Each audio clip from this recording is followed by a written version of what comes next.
Reflection of light, reflection of light, ठीक है, इसको पढ़ते हैं। अच्छा, क्या होता है देखिए रिफ्लेक्शन ऑफ लाइट, और इसमें बेसिक से पढ़ेंगे। ठीक बेटा, जो नहीं लिखा होगा उसको नोट करिएगा, जो लिखा होगा उसको लिखने की ज़रूरत नहीं। ठीक है, रिफ्लेक्शन ऑफ लाइट, लाइट में हम रिफ्लेक्शन ऑफ लाइट की बात कर रहे हैं। इस चैप्टर ही है अपना, इसको डिटेल में एकदम पढ़ना है। ठीक है, सबसे पहले मुझे बताओ आप कि लाइट क्या है, आइडिया है ना लाइट का, व्हाट इज़ लाइट, है ना। लाइट को समझते हैं, फिर इसमें जो भी चीज़ें हैं कि करके इसको समझते हैं, पढ़ते हैं। रिफ्लेक्शन ऑफ लाइट पढ़ना है। सबसे पहले मुझे बताओ कि लाइट है क्या, what is light, what is light, light क्या है मुझे बताओ, लाइट क्या है, लाइट क्या है पहले बताओ। एक फॉर्म ऑफ क्या है, एनर्जी है। क्या करती है ये बताओ, helps us to what, see the object, see objects, see the object. ठीक है, ऑब्जेक्ट को देखने में क्या करती है, हेल्प करती है। दूसरा क्या है, तीसरा क्या है बताओ, इसकी स्पीड क्या है भैया, ये एक इलेक्ट्रोमैग्नेटिक वेव है, ईएमडब्ल्यू है। ईएमडब्ल्यू का मतलब क्या है, इलेक्ट्रोमैग्नेटिक वेव। क्या है ये, इलेक्ट्रोमैग्नेटिक वेव है, इलेक्ट्रोमैग्नेटिक वेव। इलेक्ट्रोमैग्नेटिक वेव होने का मतलब इलेक्ट्रिक फील्ड के साथ साथ मैग्नेटिक फील्ड की भी प्रॉपर्टी है इसमें। इलेक्ट्रोमैग्नेटिक वेव होने का मतलब क्या है, इसमें इलेक्ट्रिक प्लस क्या भैया, मैग्नेटिक, दोनों ही प्रॉपर्टी हैं, दोनों प्रॉपर्टी हैं, इलेक्ट्रिक फील्ड की भी है और मैग्नेटिक फील्ड की भी प्रॉपर्टी है। तो लाइट क्या हमारी एक इलेक्ट्रोमैग्नेटिक वेव है। इलेक्ट्रोमैग्नेटिक वेव होने का क्या मतलब है, इसमें इलेक्ट्रिक के साथ साथ क्या है, मैग्नेटिक फील्ड की भी क्या है, प्रॉपर्टीज है। इसको बोलते हैं ईएमडब्ल्यू, और इसको बोलते हैं एक डांसिंग वेव है। कैसी वेव है ये, एक डांसिंग वेव हो। कभी कभी टीचर थोड़ा सा मस्त रहते हैं, पूछ लेते हैं बताओ कौन सी वेव है ये, डांसिंग वेव, एक डांसिंग वेव है। ठीक है, ये कैसी है, एक डांसिंग वेव। और बताओ इसकी स्पीड क्या है, इसकी स्पीड क्या है बताओ मुझे, स्पीड, इसकी स्पीड क्या है मुझे बताओ, स्पीड क्या है इसकी, इसकी स्पीड कितनी है, स्पीड। एयर या फिर वैक्यूम की हम बात करें तो, एयर या फिर वॉट, वैक्यूम में कितनी है इसकी स्पीड, एयर या फिर वैक्यूम में इसकी स्पीड कितनी है, पता है ना आप लोगों को, बताइए क्या होता है। सी से डिनोट करते हैं 3 × 10⁸ मीटर पर क्या होता है, ये सेकेंड होता है। ये तो पता ही होगा सबको, है कि नहीं भैया, ये तो बहुत बेसिक बात है। Speed of light in air what what, in air और इन मीडियम कितना है भैया, 3 × 10⁸ मीटर पर। बेटा हाँ बेटा, इसका ध्यान रखना, इसका ध्यान रखो, बाकी तो जो उसके बाद देखो, उसके बाद देखो इसकी स्पीड क्या मीडियम पे डिपेंड करेगी। जैसे हमारे पास 3 मीडियम है, एक सॉलिड है, एक क्या है, लिक्विड है, एक क्या है। सबसे ज़्यादा लाइट की स्पीड कहाँ होगी बोलो, और ये है वैक्यूम, बताओ सबसे ज़्यादा स्पीड कहाँ होगी, वैक्यूम में। मतलब सबसे ज़्यादा वैक्यूम है, उसके बाद क्या है, गैस में है, फिर उसके बाद लिक्विड, सबसे कम कहाँ होगा, सॉलिड में। ये इंक्रीजिंग ऑर्डर ऑफ क्या है, ये इंक्रीजिंग ऑर्डर ऑफ स्पीड है, increasing order of speed of light, speed of light. तो सबसे ज़्यादा लाइट की स्पीड कहाँ होगी भैया, वैक्यूम में होगी, उसके बाद कहाँ होगी, गैस में होगी, फिर कहाँ होगी, लिक्विड में होगी, सबसे कम कहाँ पर होगा, सॉलिड में होगा। सबसे कम लाइट की स्पीड कहाँ होगी, किसी सॉलिड में होगी। उसके बाद उससे ज़्यादा कहाँ होगा, लिक्विड में, उससे ज़्यादा कहाँ होगा, गैस में, और सबसे ज़्यादा कहाँ होगा, वैक्यूम में। ये जो स्पीड लिखी गई आपको वैक्यूम के लिए ही लिखी गई।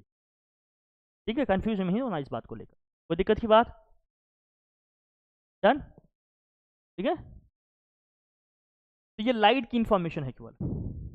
लाइट की जो वेवलेंथ है वो कहाँ से कहाँ तक है बताओ, लाइट की जो वेवलेंथ है वो कहाँ से कहाँ तक है बताइए मुझे, लाइट की जो वेवलेंथ है वो कहाँ से कहाँ तक है बताएं हमें। सिक्स, इसकी जो वेवलेंथ की रेंज है वो कहाँ से कहाँ तक है, क्या लिखा है आपने, वेवलेंथ जिसको हम लैम्डा से डिनोट करते हैं, इसकी वेवलेंथ की रेंज कहाँ से कहाँ तक है, फ्रॉम, बोलो जरा, फ्रॉम 3900 एंगस्ट्रॉम टू व्हाट,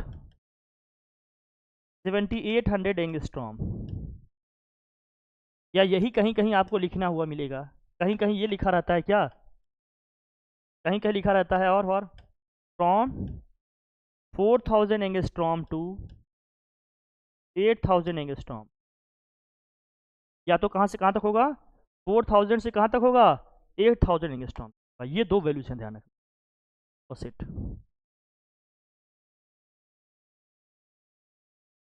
या तो ये होगा, हमें ये लिखा हुआ मिल सकता है, बाकी एनसीईआरटी वगैरह में ये सब लिखा रहता है। कितना, 4000 से 8000 एंगस्ट्रॉम।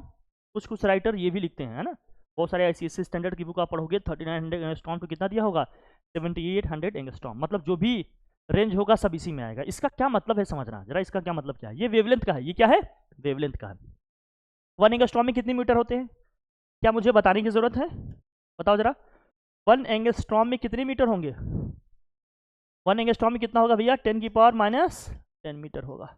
1 एंगस्ट्रॉम में होता है 10 की पावर माइनस 10 मीटर। अगर इसको सेंटीमीटर में लिखना होगा तो 10 की पावर माइनस 2 सेंटीमीटर। 1 एंगस्ट्रॉम में होगा 10 की पावर माइनस 10 मीटर या 10 की पावर माइनस 8 सेंटीमीटर। ये 10th की यूनिट है। इसको देखते रहना, समझते रहना, हर बेसिक चीज़ आपको पता होना चाहिए, कहीं भी कुछ भी भूलने का स्कोप नहीं रखना, ठीक है। हर चीज़ पढ़ के रखो, हर छोटी से छोटी बड़ी से बड़ी इन्फॉर्मेशन हमारे काम का है। कौन सी चीज़ सोचने पर हमसे कौन सा क्वेश्चन बन जाए ये हम आप नहीं जानते, इसलिए हर चीज़ जानते रहो, समझते रहो और देखते रहो। ओके भैया, मूव करें हम लोग, यहाँ तक सही है ना अपना, बोलो भाई, ठीक है, चले मूव करें। लिखो जल्दी लिखो बेटा, तेज करो बेटा।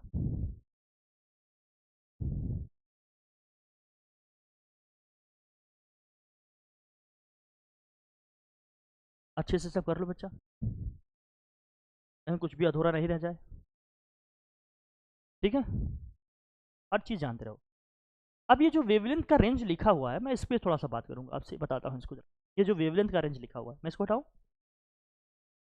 तो लाइट का ये वेवलेंथ लिखा है, वेवलेंथ का जो रेंज लिखा है क्या है इसका, ठीक है। मूव करें, जो वेवलेंथ लिखा हुआ है, देखो मैंने ये लिखा कि जो वेवलेंथ है कहाँ से कहाँ तक है भैया, 3900 एंगस्ट्रॉम टू क्या है, 7800 एंगस्ट्रॉम। या आप हो सकता है आपकी टीचर लिखवाए हो कहाँ से कहाँ तक, 4000 से कहाँ तक, 8000 एंगस्ट्रॉम। ये जो रेंज लिखा गया है ना, बेसिकली किसके लिए लिखा गया है। अगर मैं वाइट लाइट की बात करूं, वाइट लाइट, तो वाइट लाइट में पूरे कितने होते हैं, पूरे विवग्योर 7 होते हैं ना, 7 कलर्स कौन कौन से भैया, विवग्योर, आपने पढ़ा होगा ये है। तो ये जो आपने रेंज लिखा है पूरा इसका है ये। इसका मतलब अगर कोई आपसे पूछे कि ये 3900 एंगस्ट्रॉम किसका है, 3900 एंगस्ट्रॉम किसका है, वॉयलेट कलर का है, इसका कितना है 3900 एंगस्ट्रॉम, या इसी को लिखते हैं लगभग 4000। तो सर ये 7800 किसका है, रेड कलर का है, किसका है ये। अब इन सभी का मतलब तो पता है ना, जो लेटर यहाँ पर लिखे गए। बी का मतलब क्या होता है, वॉयलेट होता है। आई का मतलब क्या है, इंडिगो। डी का मतलब क्या है, ब्लू। जी का मतलब क्या है यहाँ पर, ग्रीन। वाई का मतलब क्या है, येलो। ओ का मतलब क्या है, ऑरेंज। आर का मतलब क्या होता है, रेड।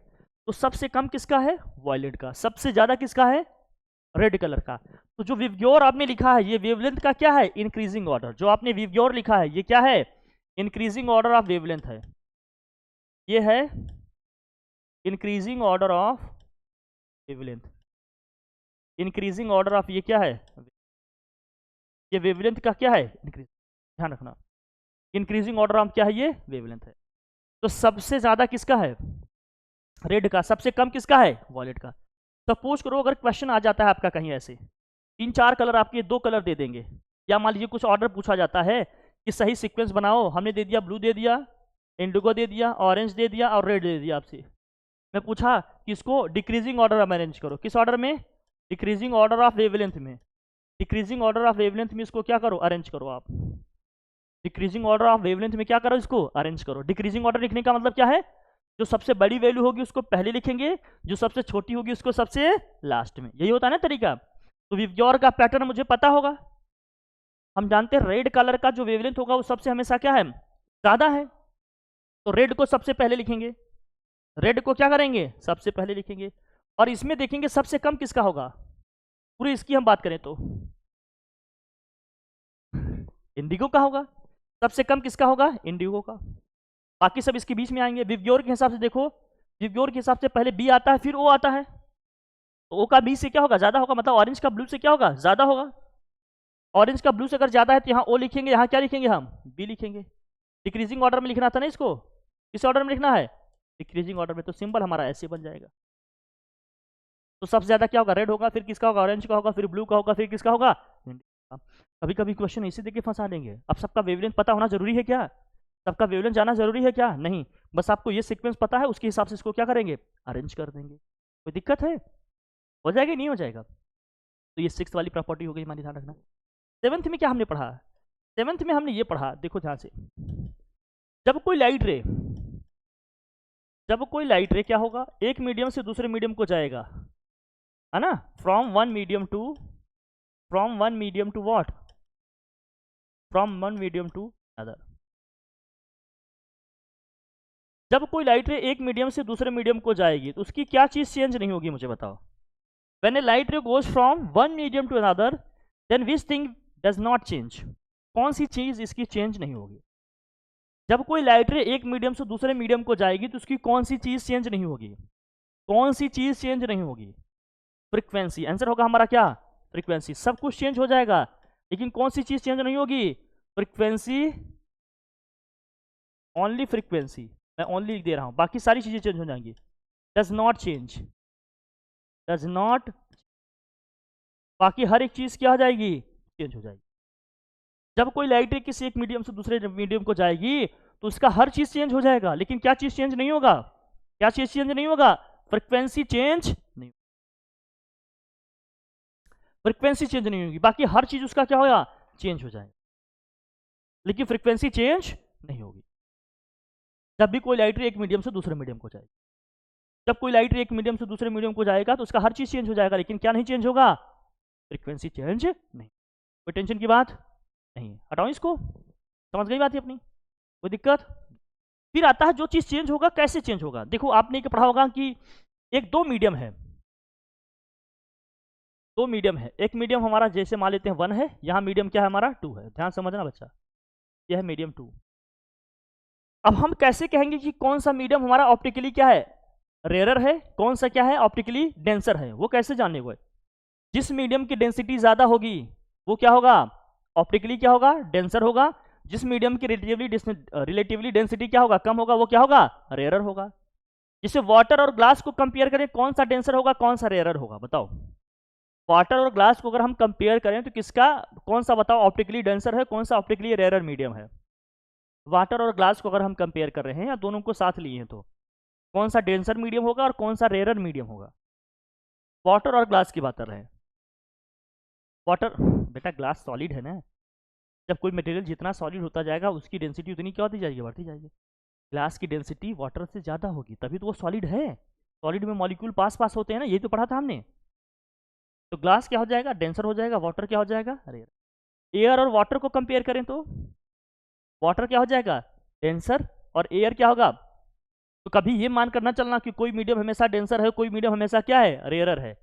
किस मीडियम के साथ लिए हैं इस पर डिपेंड करेगा। जैसे वाटर को हमने ग्लास के साथ लिया तो वाटर रेयर हो गया लेकिन ग्लास का है डेंसर। उसी वाटर को हमने क्या किया, एयर के साथ लिया तो एयर हमारा रेयर हो गया, वाटर क्या हो गया, डेंसर। ये रिलेटिव टर्म है, ये सब क्या है, रिलेटिव टर्म है। दो मीडियम को साथ लेंगे तो पता चलेगा। तो एक मीडियम क्या है मान लेते हैं, ये ऑप्टिकली क्या है हमारा, डेंसर है, ये क्या है भैया, डेंसर है, और ये वाला क्या है मान लेते हैं, रेयर है। अब कोई लाइट रे इस मीडियम से इस मीडियम को जा रही है, बहुत ध्यान समझना। अब कोई लाइट रे हमारी क्या है, अब इसको जिस तरह से बता रहा हूं इसी तरह से पढ़ना। लाइट रे क्या है, किधर से किधर जा रही है, कहां से कहां जा रही है, डेंसर से किधर जा रही है ना, ये यहां से वहां जा रही है। तो इसका क्या क्या चीज चेंज होगा, देखो इसकी वेलोसिटी पे क्या इफेक्ट पड़ेगा पहले ये बताओ, फिर मैं पूछूंगा इसकी वेवलेंथ पे क्या इफेक्ट पड़ेगा मुझे बताओ, फिर मैं पूछूंगा इसकी इंटेंसिटी पे क्या इफेक्ट पड़ेगा मुझे बताओ, फिर कहूंगा इसकी एनर्जी पे क्या इफेक्ट पड़ेगा मुझे बताओ। ये ध्यान से समझ रहा।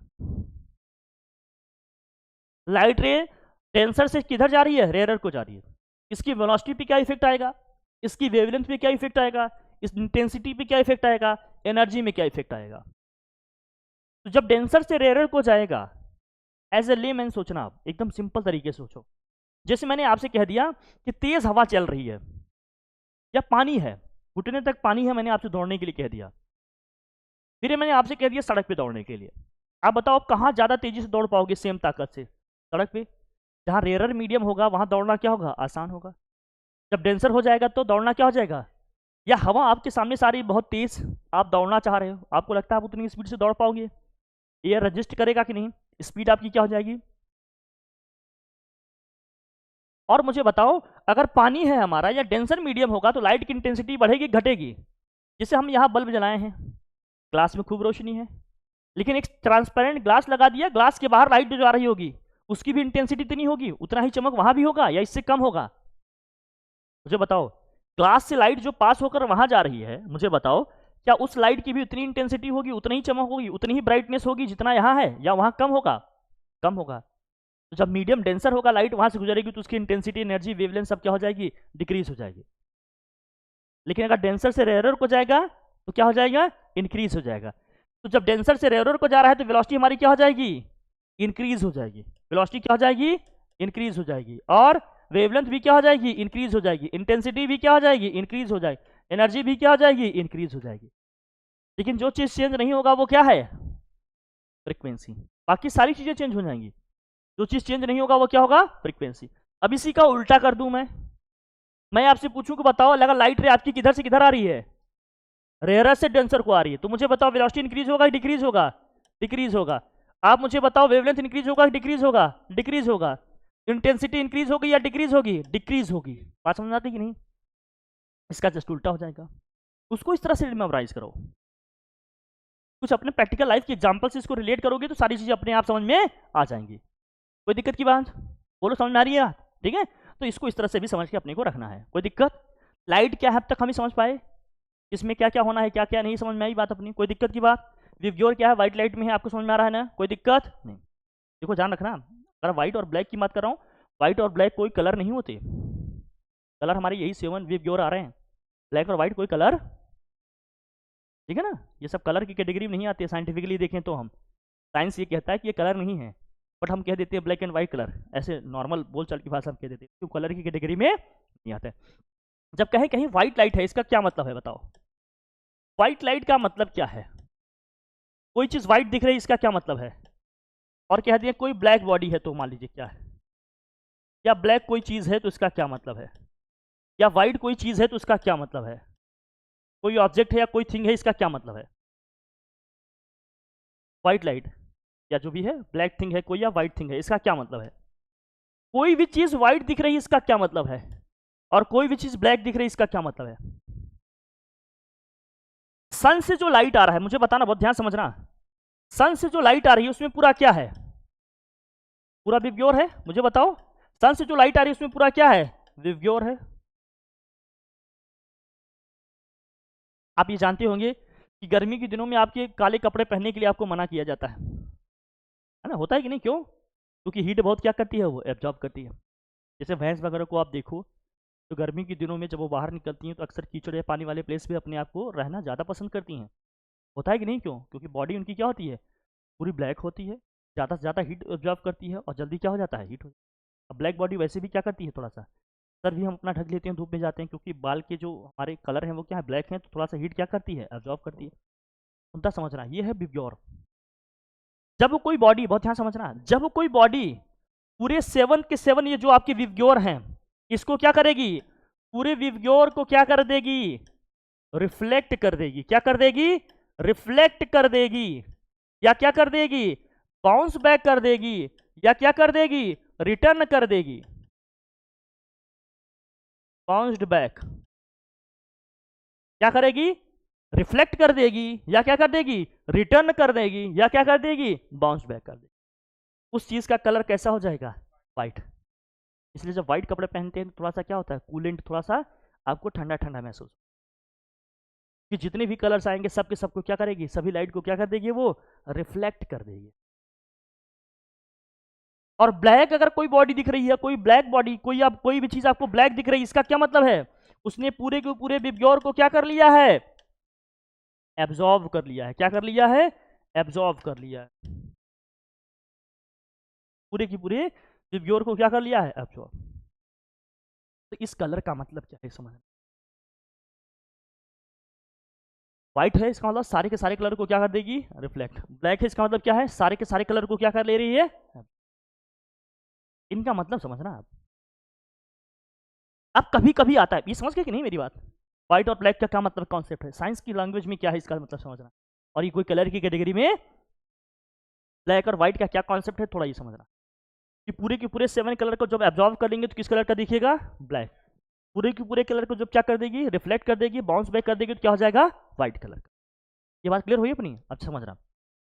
कभी कभी कहेंगे कि सर कोई कलर ब्लू कैसे दिख रहा है, फिर सर अगर ब्लू कलर है किसी चीज का तो सर क्यों है सर, कोई ब्लू कलर का कोई चीज दिख रहा है तो क्यों दिख रहा है भाई। हम तो समझ गए कि पूरा अगर रिफ्लेक्ट हो जाएगा तो क्या हो जाएगा, वो व्हाइट। पूरा एब्जॉर्ब कर लेगा तो क्या हो जाएगा, ब्लैक। अगर कोई चीज ब्लू कलर की दिख रही तो, कोई चीज सर ग्रीन कलर की दिख रही है तो इसका क्या मतलब होगा सर। चलो ब्लैक एंड व्हाइट को छोड़ते हैं, अब इन कलर पे आ जाते हैं। किसी चीज का कलर ये कलर दिख रहा है, इसका क्या मतलब है, इसके क्या मायने हैं। इसका मतलब ये है, बहुत ध्यान समझना, कि ब्लू कलर इससे क्या हो रहा है, वो बॉडी हमारी क्या कर रही है, रिफ्लेक्ट कर रही है किस कलर को, ब्लू कलर को। बाकी जो कलर है विवग्योर में कौन कौन से बचा, विवग्योर में क्या क्या है, विवग्योर में क्या है, पूरे 6 कलर। तो इस, हाँ 7 भाई, 7 है टोटल, ब्लू को छोड़े तो क्या होगा। तो इस ब्लू को छोड़कर बाकी जितने भी कलर हैं सबको क्या कर ले रही है, एब्जॉर्ब कर ले रही है। केवल और केवल क्या रिफ्लेक्ट कर रही है, ब्लू। कोई ऑब्जेक्ट का जो सरफेस है ब्लू है, इसका क्या मतलब है, उसने सारे कलर को क्या कर लिया है, एब्जॉर्ब। केवल कौन से कलर को रिफ्लेक्ट कर रही है, ब्लू। मेरी बात समझ में आ रही है। कलर को साइंस में ऐसे आंसर करते हैं। अगर किसी ऑब्जेक्ट का ग्रीन कलर दिख रहा है इसका मतलब क्या है, कौन से कलर को ये रिफ्लेक्ट कर रही है, ग्रीन को। बाकी सारे कलर्स को क्या कर ले रही है, विवग्योर से, बोलो भैया, विवग्योर से कौन से कलर को एब्जॉर्ब कर ले रही है, बाकी के बच्चे 6 को क्या कर ले रही है, एब्जॉर्ब। लेकिन ग्रीन को क्या कर दे रही है, वो रिफ्लेक्ट। जिस कलर को वो रिफ्लेक्ट करेगा वो ऑब्जेक्ट हमारा उसी कलर का दिखाई देगा। जैसे आप कहते हैं ना, लीव्स का कलर क्या है, ग्रीन है। हमारे जो प्लांट्स होते हैं, जो ट्रीज होते हैं, उनकी लीव्स का जो कलर है वो कैसा है, ग्रीन है। कुछ लोग कैसे बताएंगे, देखो मैं आपको बताऊं। अब इसको ना 3 लोग 4 लोग या जितने लोग हैं उसको अपने तरीके से बताएंगे।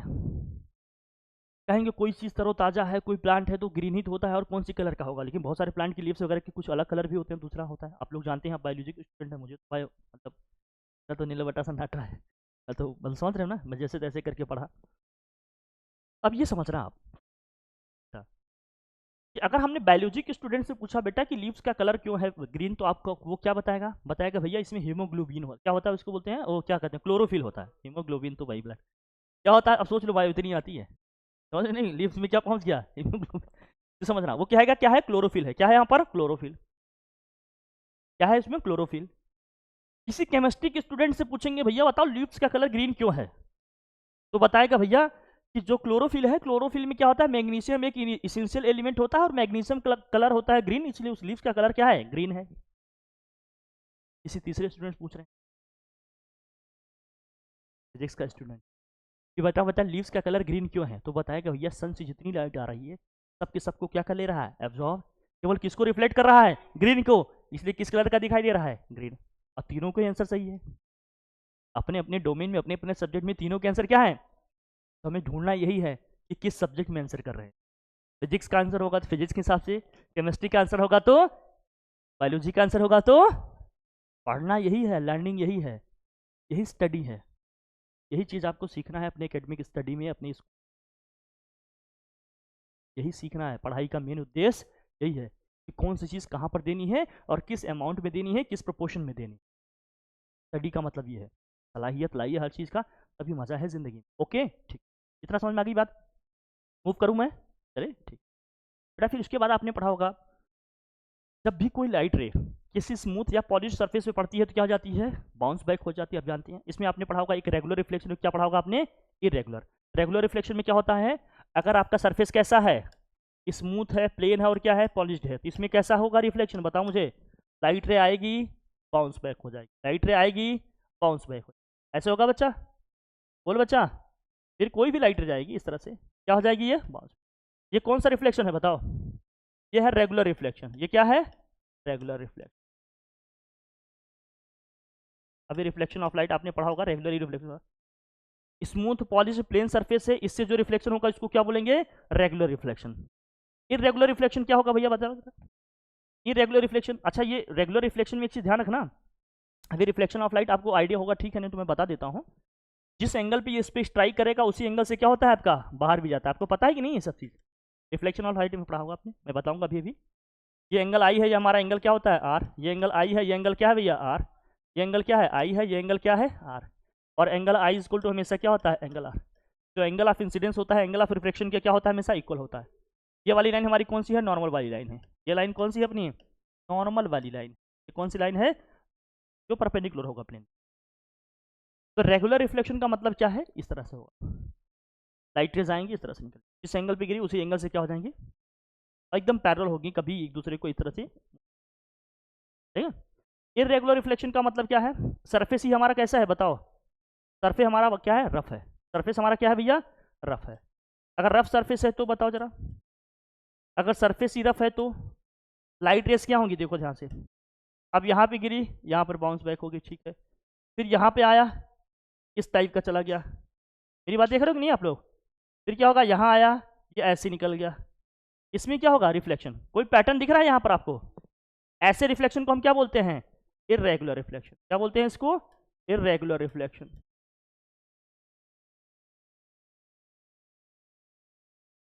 इसको बोलते हैं इरेगुलर। यहाँ पर सरफेस कैसा होगा? रफ होगा, प्लेन नहीं होगा। क्या होगा? बहुत ही रफ होगा इस तरह से।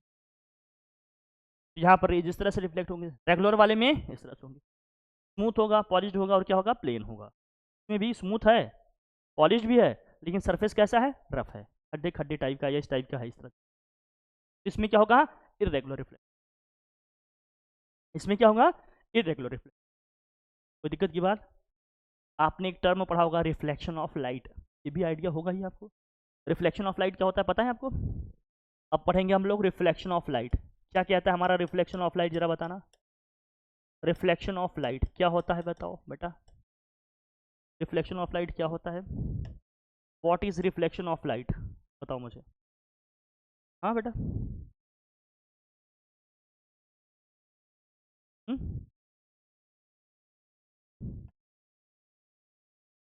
रिफ्लेक्शन ऑफ लाइट में क्या होता है?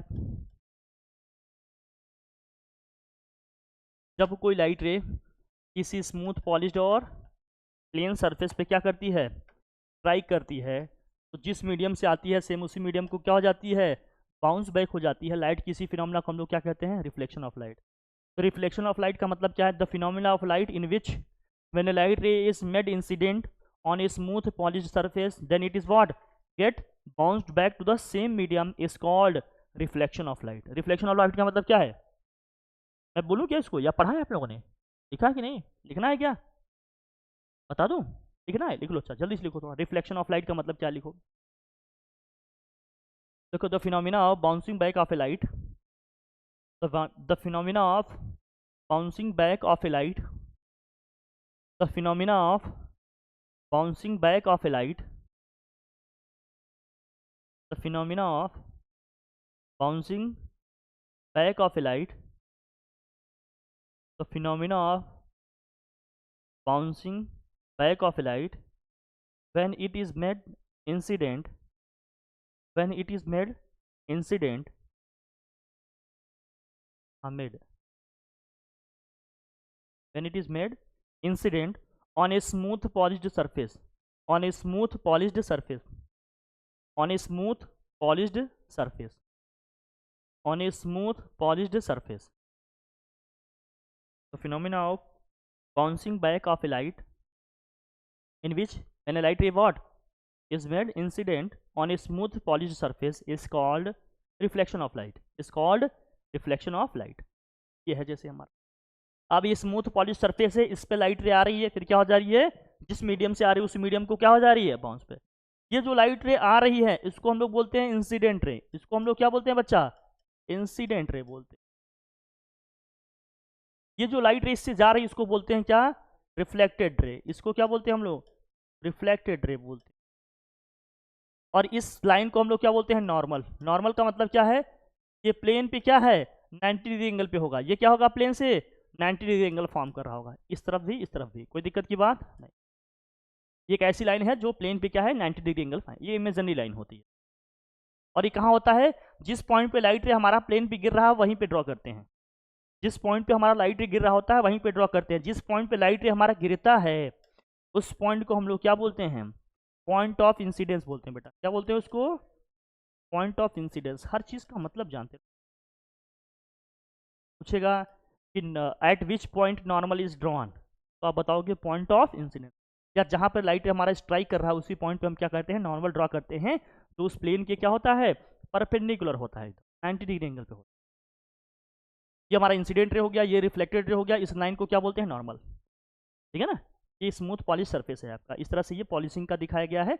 और ये है प्लेन है। इंसिडेंट रे, बहुत ध्यान समझना बेटा, incident ray, incident ray, incident ray और नॉर्मल के बीच का जो एंगल होता है उसको हम लोग क्या बोलते हैं, एंगल ऑफ इंसिडेंस बोलते हैं। उसको क्या बोलते हैं, एंगल ऑफ इंसिडेंस। तो एंगल ऑफ इंसिडेंस क्या होता है, the angle between incident ray and normal. Angle of incidence क्या होता है, angle between incident ray and normal. Angle of incidence क्या होता है, एंगल बिटवीन इंसिडेंस रे, incident ray and normal. Angle between incident ray and normal, angle between incident ray and normal. और ये क्या होता है, आर। ये क्या होता है बच्चा, आर। आर को क्या बोलते हैं, एंगल ऑफ रिफ्लेक्शन। आर को क्या बोलते हैं, एंगल ऑफ रिफ्लेक्शन। आर को क्या बोलते हैं, एंगल ऑफ रिफ्लेक्शन। और किसके किसके बीच में बना है ये, नॉर्मल और रिफ्लेक्टेड रे, नॉर्मल और रिफ्लेक्टेड रे। बहुत ध्यान देखना, ये नीचे से नहीं है, ये नॉर्मल और इसके बीच में है। ये भी देखना किसके है, नॉर्मल और रिफ्लेक्टेड रे के बीच में है। इसको बोलते हैं angle of reflection. Angle of reflection किसके किसके बीच में है, नॉर्मल और रिफ्लेक्टेड रे, नॉर्मल और रिफ्लेक्टेड रे। इसको ध्यान में रखना एकदम, ठीक है। फिर इसमें आपने पढ़ा होगा laws of reflection of light. दो लॉ पढ़ा होगा आपने, laws of reflection of light, दो लॉ पढ़ा होगा आपने, याद है आप लोगों को, क्या पढ़ा है आपने, laws of reflection of light, laws of reflection of light,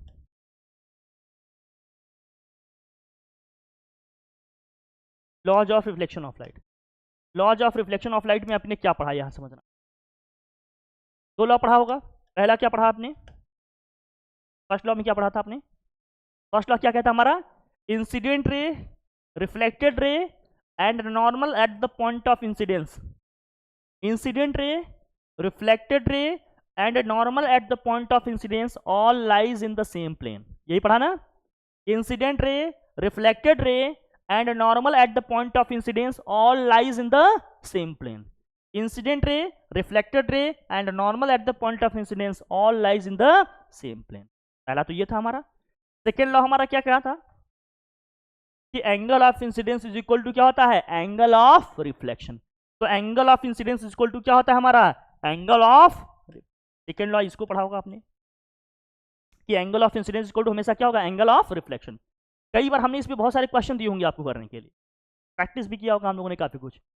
अभी क्वेश्चन हम लोग लास्ट में भी करेंगे, लेकिन पहले इसको समझना कि जो एंगल ऑफ इंसिडेंस है हमेशा एंगल ऑफ रिफ्लेक्शन के क्या होता है, वो इक्वल होता है। एंगल ऑफ इंसिडेंस हमेशा एंगल ऑफ रिफ्लेक्शन के क्या होगा भैया, इक्वल होगा। बहुत ध्यान समझना, इसको बताने हैं अभी समझना, हटाओ इसको, बहुत ध्यान समझ गए ना, कोई दिक्कत की बात ना भैया, ओके। अब जरा देखना, अब कई बार हमने ऐसे पिक्चर वगैरह बनाए होंगे आपको समझने के लिए या बताने के लिए, जो भी है आपने किया होगा इस तरह, आप समझना। जैसे लाइट रे है आ रही है यहाँ से, बहुत ध्यान समझना बेटा। अब ये लाइट रे है, हमने कहा यहाँ पर स्ट्राइक किया, ये एंगल ऑफ हमारा कितना है 30 डिग्री, मतलब सरफेस के साथ इसका एंगल कितना बन रहा है 30 डिग्री। मैं आपसे पूछ रहा हूँ कि आप एंगल ऑफ इंसिडेंस बताओ, आप एंगल ऑफ रिफ्लेक्शन बताओ, क्या बता पाओगे इसको। तो सबसे पहले हमें क्या करना होता है बताओ, जिस पॉइंट पे इसको स्ट्राइक कर रहा है वो हमारा पॉइंट कौन सा होगा, पॉइंट ऑफ इंसिडेंस। उसको क्या बोलेंगे हम लोग, पॉइंट ऑफ इंसिडेंस। इस पॉइंट पे हम लोग क्या करते हैं पहले बताओ, इस पॉइंट पे हम लोग क्या करेंगे, पहले नॉर्मल ड्रॉ करेंगे। क्या ड्रॉ करेंगे बच्चा, ड्रॉ करेंगे, एक नॉर्मल भाई लाइन ड्रॉ करेंगे, कोई दिक्कत। जब नॉर्मल आप ड्रॉ कर लोगे तो भैया देखो आप मुझे बताओ, अगर ये नॉर्मल है तो इसका सरफेस के साथ एंगल कितने डिग्री बनेगा, 90। इधर भी एंगल कितने का बनेगा, 90 का। अगर यहाँ से यहाँ तक एंगल 30 का है तो ये एंगल कितने डिग्री का बनेगा बताओ बच्चा, ये एंगल कितने डिग्री का बनेगा, ये वाला एंगल कितने डिग्री का होगा, 60 का होगा। और यही एंगल तो हमारा क्या होता है, एंगल ऑफ इंसिडेंस। फिर जिस एंगल पे गिरा है उसी एंगल से क्या होगा, तो भैया अगर ये 60 है तो हम जानते हैं ये एंगल भी कितने डिग्री का होगा बच्चा, ये वाला है, ये भी कितने डिग्री का होगा 60। और यही एंगल हमारा क्या होता है, एंगल ऑफ, तो एंगल ऑफ इंसिडेंस भी हमारा कितना हो जाएगा बताओ 60 डिग्री, और एंगल ऑफ रिफ्लेक्शन भी हमारा कितना हो जाएगा जरा बताना, दोनों 60-60 आ गए। कई बार बच्चे यही 30 लिख के चले जाते हैं, गलती हो जाता है, जबकि एंगल हमें किसकी किसकी बीच का निकालना था, नॉर्मल और इंसिडेंट रे, नॉर्मल और रिफ्लेक्टेड रे के बीच का। इसको ध्यान से देखना, कहीं गलती नहीं हो आपसे। ओके, समझ गया ना, एकदम समझना, हर चीज़ का कॉन्सेप्ट है और बहुत आसान है, सब समझ जाओगे तो हर चीज़ अपने आप करने लगोगे, बहुत टफ नहीं है कुछ भी। ओके भैया, मूव करें हम लोग, देखना है क्या, मूव करें। अब मेरा क्वेश्चन है आप लोगों से, मैं हूं अब कुछ क्वेश्चन, कॉन्सेप्ट ये ध्यान रखना कि जब भी कोई लाइट रे, ध्यान रखना, जब भी कोई लाइट रे, बच्चा ध्यान समझना, जब भी कोई लाइट रे किसी भी मीडियम पे, जब भी कोई लाइट रे किसी भी मीडियम पे नॉर्मली ऐसे स्ट्राइक करेगा, क्या करेगा नॉर्मली, मतलब नॉर्मल के डायरेक्शन में क्या करेगा, स्ट्राइक करेगा, ऐसे आएगा।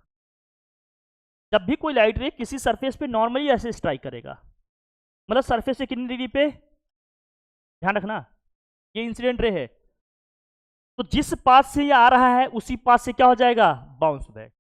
तो यही हमारा क्या होगा, इंसिडेंट रे होगा। और सेम इसी तरीके से हमारा क्या होगा, इसी पाथ में क्या होगा हमारा, रिफ्लेक्टेड रे होगा। जिस पाथ से लाइट रे आ रही है उसी पाथ से क्या हो जाएगी, वापस हो जाएगी। 90 पे गई तो जैसे एक बॉल लो, 90 डिग्री एंगल पे दीवार भी फेंको तो आप जहां खड़े हैं, जहां फेंका है आपने, तुरंत आपके पास से तो लौट के आएगी 90 पे। तो जब किसी सरफेस पे, किसी पॉलिश सरफेस पे लाइट रे 90 डिग्री एंगल पे गिरेगी, तो जिस पाथ से आई है सेम उसी पाथ से क्या हो जाएगी, बाउंस बैक हो जाएगी, उसी पाथ से क्या हो जाएगी। अब जरा मुझे बताना, बहुत ध्यान समझना मेरी बात मैं कह रहा हूं। तो क्वेश्चन मेरा ये है, अब मैं पूछ रहा हूं, आप मुझे बताओ एंगल ऑफ इंसिडेंस क्या होगा और एंगल ऑफ क्या है, एंगल ऑफ इंसिडेंस क्या होगा और एंगल ऑफ रिफ्लेक्शन क्या है। एंगल ऑफ इंसिडेंस किसके बीच का एंगल होता है, इंसिडेंट रे और नॉर्मल। एंगल ऑफ रिफ्लेक्शन किसके बीच का एंगल होता है, reflected ray and normal. Light रे इसी पास से आ रहा है, इसी पास से जा रहा है, लेकिन नॉर्मल हमने अभी ड्रॉ नहीं किया है। नॉर्मल कहां ड्रॉ करते हैं, जहां पे लाइट रे हमारी क्या है, जहां पे लाइट रे हमारी इसको स्ट्राइक करती है वही तो नॉर्मल ड्रॉ करते हैं। लाइट रे हमारी यहीं स्ट्राइक कर रही है तो नॉर्मल भी कहां ड्रॉ करेंगे हम, बोल बच्चा, नॉर्मल भी कहां ड्रॉ करेंगे हम, यहीं ड्रॉ करेंगे। ये वाली हमारी नॉर्मल वाली लाइन होगी, यही लाइन होगी कि नहीं नॉर्मल वाली, सेम यही लाइन हमारी नॉर्मल वाली भी हो जाएगी। और यही लाइन हमारा इंसिडेंट रे का भी है, यही लाइन किसका है, रिफ्लेक्टेड रे का भी है। जो नॉर्मल वाली लाइन है वही लाइन किसकी है, इंसिडेंट रे की है, और वही लाइन किसकी है, रिफ्लेक्टेड रे की है। तो बताओ ये भी नॉर्मल है, यही लाइन क्या है, इंसिडेंट रे का भी है, यही रिफ्लेक्टेड रे का है। किसी भी लाइन का खुद के साथ एंगल कितने डिग्री बनता है, हमने कहा एक लाइन है, बताओ इस लाइन का इसी लाइन के साथ एंगल कितने डिग्री बनेगा, किसी भी लाइन का खुद के साथ एंगल कितने डिग्री बनेगा, या दो लाइन अगर पैरेलल है तो उनके बीच का एंगल कितने डिग्री का होगा, बताओ बेटा, यही है ना लाइन। एक भाई एंगल तो कब होगा, जब दोनों के बीच में कुछ झुकाव होगा, कुछ इंक्लाइनेशन होगा। ये झुके ही नहीं, एक ऊपर एक आ गए, एंगल कुछ बना क्या, एंगल कुछ नहीं बचा, बना तो क्या लिखोगे, जीरो। जब हमारा नॉर्मल वाला भी यही लाइन हो गया, इंसिडेंट रे वाला भी यही हो गया, रिफ्लेक्टेड रे वाला भी यही हो गया, तो इस केस में एंगल ऑफ इंसिडेंस भी हमारा जीरो आएगा और एंगल ऑफ रिफ्लेक्शन भी क्या आएगा, जीरो आएगा। तो जब किसी स्मूथ पॉलिश सरफेस पे कोई लाइट रे 90 डिग्री एंगल पे गिरेगा तो एंगल ऑफ इंसिडेंस भी जीरो होगा और एंगल ऑफ रिफ्लेक्शन भी क्या होगा, 0 डिग्री होगा। बात समझ में आ रही है, क्यों, क्योंकि नॉर्मल वाली लाइन, इंसिडेंट रे वाली लाइन, रिफ्लेक्टेड रे वाली लाइन सब क्या हो जाएंगी, एक ही हो जाएंगी। और जब सब एक ही हो गए तो किसी भी लाइन का खुद के साथ एंगल कितने डिग्री का बनता है, 0 डिग्री का। तो यहाँ एंगल ऑफ इंसिडेंस भी 0 हो जाएगा और एंगल ऑफ रिफ्लेक्शन भी क्या हो जाएगा, 0 हो जाएगा।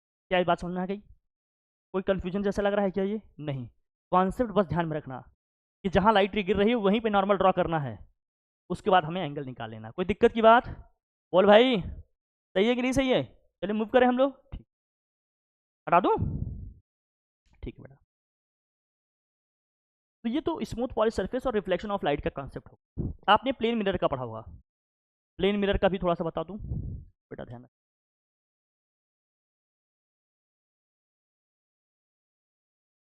प्लेन मिरर को ध्यान से देखना, आपने क्या करना है, प्लेन मिरर को ध्यान से पढ़ना है। अब प्लेन मिरर क्या होता है आपको पता ही है, मुझे बताने की ज़रूरत है क्या? बोल बेटा, प्लेन मिरर का मतलब क्या है?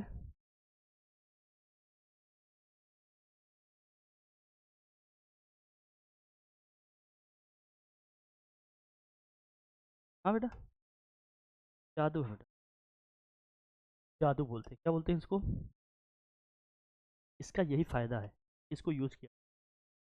अब ये प्लेन सरफेस, ये क्या है? प्लेन है। क्या है बच्चा? एक प्लेन मिरर है। प्लेन मिरर का सोचते हो ना, एक हमने ट्रांसपेरेंट प्लेन ग्लास लिया, उसका एक साइड क्या कर दिया, पॉलिश कर दिया, उससे जो मिला उसको हम क्या बोलेंगे? प्लेन मिरर बोलेंगे। ये क्या है हमारा? Plane mirror. क्या है ये? Plane mirror. बहुत ध्यान समझना इसको, क्या है? Plane mirror. अब इसमें क्या क्या चीज़ें हैं ध्यान रखना। प्लेन मिरर में इमेज कैसे बनती है आपको पता है? प्लेन मिरर में इमेज कैसे बनती है, आइडिया है? क्या इसको हम लोगों ने किया था कभी? पढ़ा था इसको कभी? कब पढ़ा था?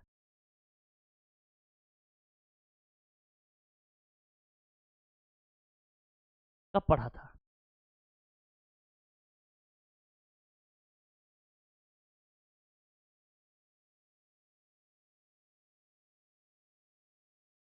क्या?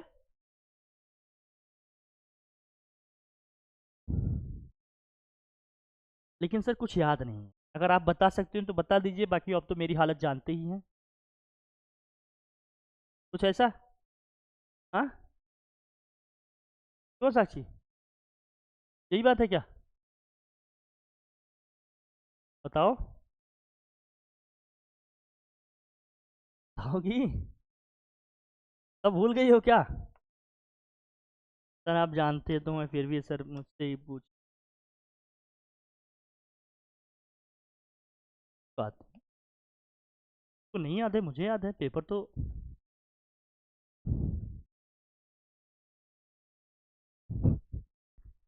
खैर, खैर ठीक है, क्या ही कहूँ। आ जाओ बच्चा, चलो मान लेते हैं एक ऑब्जेक्ट। ऑब्जेक्ट, देखो इमेज कैसे बन रही है। आई होप कि आप लोगों ने पढ़ा हो, थोड़ा बहुत आइडिया हो। आप नहीं पढ़ा होंगे तो भी ठीक है, कोई दिक्कत वाली बात नहीं। यहीं पर इसकी क्या है, सेम डिस्टेंस पे इमेज बनती है, आपको पता है ना?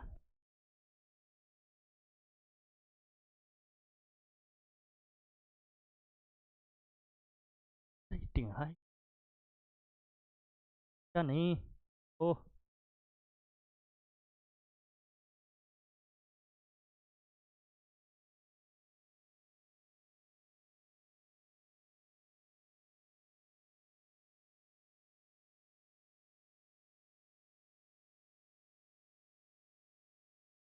सही है ना, इतना मैनेजेबल है, ध्यान समझना बाकी तो। बच्चा देख, अब लाइट रे कैसे जा रही है, देखो भैया, इमेज ड्रॉ करना। हम ये जानते हैं ना, मिरर में आप इस तरह से ड्रॉ कर लेना, बड़ा आसान हो जाएगा करना। ये ऑब्जेक्ट है, ये डिस्टेंस हमारी क्या होती है, ऑब्जेक्ट डिस्टेंस। ये डिस्टेंस हमारी क्या होती है?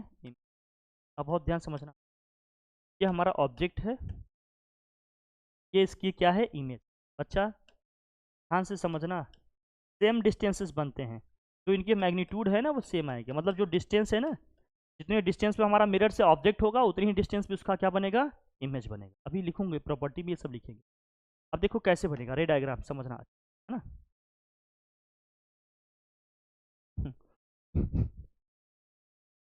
अब ये है, बहुत ध्यान समझ। अब यहाँ भी ऐसे ड्रॉ, अब क्या होगा, ये जो लाइट रे है कैसे जा रहा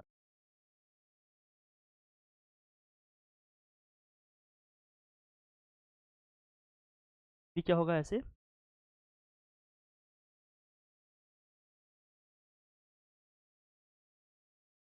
कहाँ कहाँ पर इमेज कैसे क्या, ठीक है। अब क्या होगा देखो, अब लाइट रे तो बाउंस बैक होगी बेटा, लाइट रे क्या हो गई, बाउंस बैक हो गई। लाइट रे क्या हो गई अपनी, बाउंस बैक हो गई।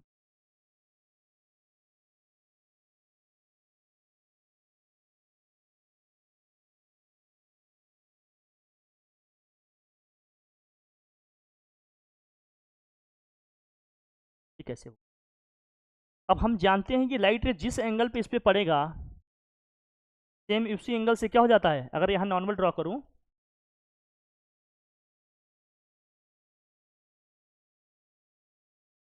जिस एंगल पे पड़ेगा उसी एंगल से क्या हो जाएगा, ये तो पता ही है, मैं तो समझने के लिए बता रहा हूँ, बाकी ये सब ड्रा करने की जरूरत नहीं है आपको, ठीक है ना?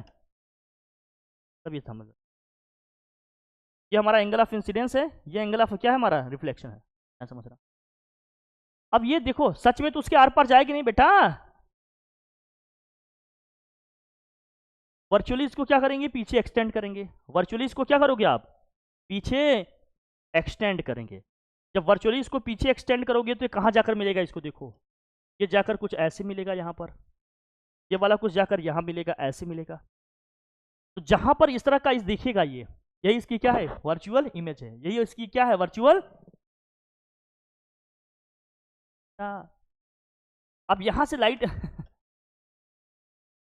यहां से इसकी लाइट देखो, ये समझना बेटा, ये ऑब्जेक्ट है हमारा, ये ऑब्जेक्ट था, ये इसकी क्या है, इमेज है। ये सब मैं हटा दूं जो यहां पर ड्रॉ किया है, ताकि आपको ज्यादा कंफ्यूजन ना हो यहाँ पर क्या।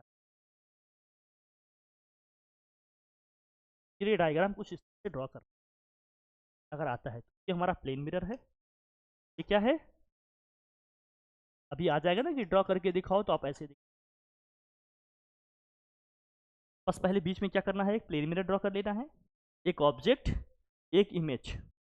ऑब्जेक्ट से जितनी डिस्टेंस होगी मिरर की उतनी ही डिस्टेंस इमेज की भी होगी मिरर की। बाकी कैसे दिखाना है समझ में आ रहा है ना, बस ऐसे आगे बढ़ा देना है। फिर की बात और टफ है क्या इसको ड्रॉ करना, नहीं ना, बस एक रे गई रिफ्लेक्ट होगी, वर्चुअली इसको पीछे एक्सटेंड करेंगे, एक रे गई रिफ्लेक्ट हुई, वर्चुअली एक्सटेंड करेंगे, फिर ये इसके पैरेलल वाली जहाँ पर इंटरसेक्ट करें। टेंशन की बात, ये हमारा प्लेन मिरर है, ये पॉइंट हमारा क्या है, ये चीज़ क्या है, अपना ऑब्जेक्ट है। ये क्या है बच्चा, अपना ऑब्जेक्ट है। और ये क्या है इसका, ये क्या है इसका, अब मिरर के पीछे इमेज बनेगी। जैसे तुम अपने आप को देखते हो तो तुम्हारी इमेज ऐसा लगता है ना जैसे मिरर के क्या है, पीछे, मिरर के क्या है, पीछे लगता है ना वर्चुअली ऐसे। लेकिन आप जो देखते हो मिरर में उसको समझना वहाँ क्या क्या चीज़ है, बहुत ध्यान समझना बेटा, ये समझना, ये प्लेन मिरर है, ये इंसिडेंट रे है हमारी, ये क्या हो गई, बाउंस बैक, ये इंसिडेंट रे हो रही है, क्या है, बाउंस, ये इमेज बन, क्या समझना, ये प्लेन मिरर, ये क्या है अपना प्लेन मिरर। अब समझना इसको कैसे, क्या प्रॉपर्टीज होती है, प्लेन मिरर से जो इमेज बनती है उनकी क्या प्रॉपर्टीज होती है, इसको समझना, ये इंपॉर्टेंट बताने जा, इस इमेज की क्या स्पेशलिटी है, जो इमेज बना इसकी क्या स्पेशलिटी, पहले समझना, पहले तो ये समझ, पहले मुझे बताओ कि जो इमेज यहाँ पर बना, यहाँ से यहाँ तक की जो डिस्टेंस होगी उसको इमेज डिस्टेंस कहते हैं, बोल बेटा। और यहाँ से यहाँ तक की जो डिस्टेंस होगी उसको हम क्या बोलते हैं, ऑब्जेक्ट डिस्टेंस, इसको हम यू लिखते हैं, इसको हम क्या लिखते हैं बच्चा, यू। ये वी लिखते हैं, उसको क्या लिखते हैं, यू लिखते हैं।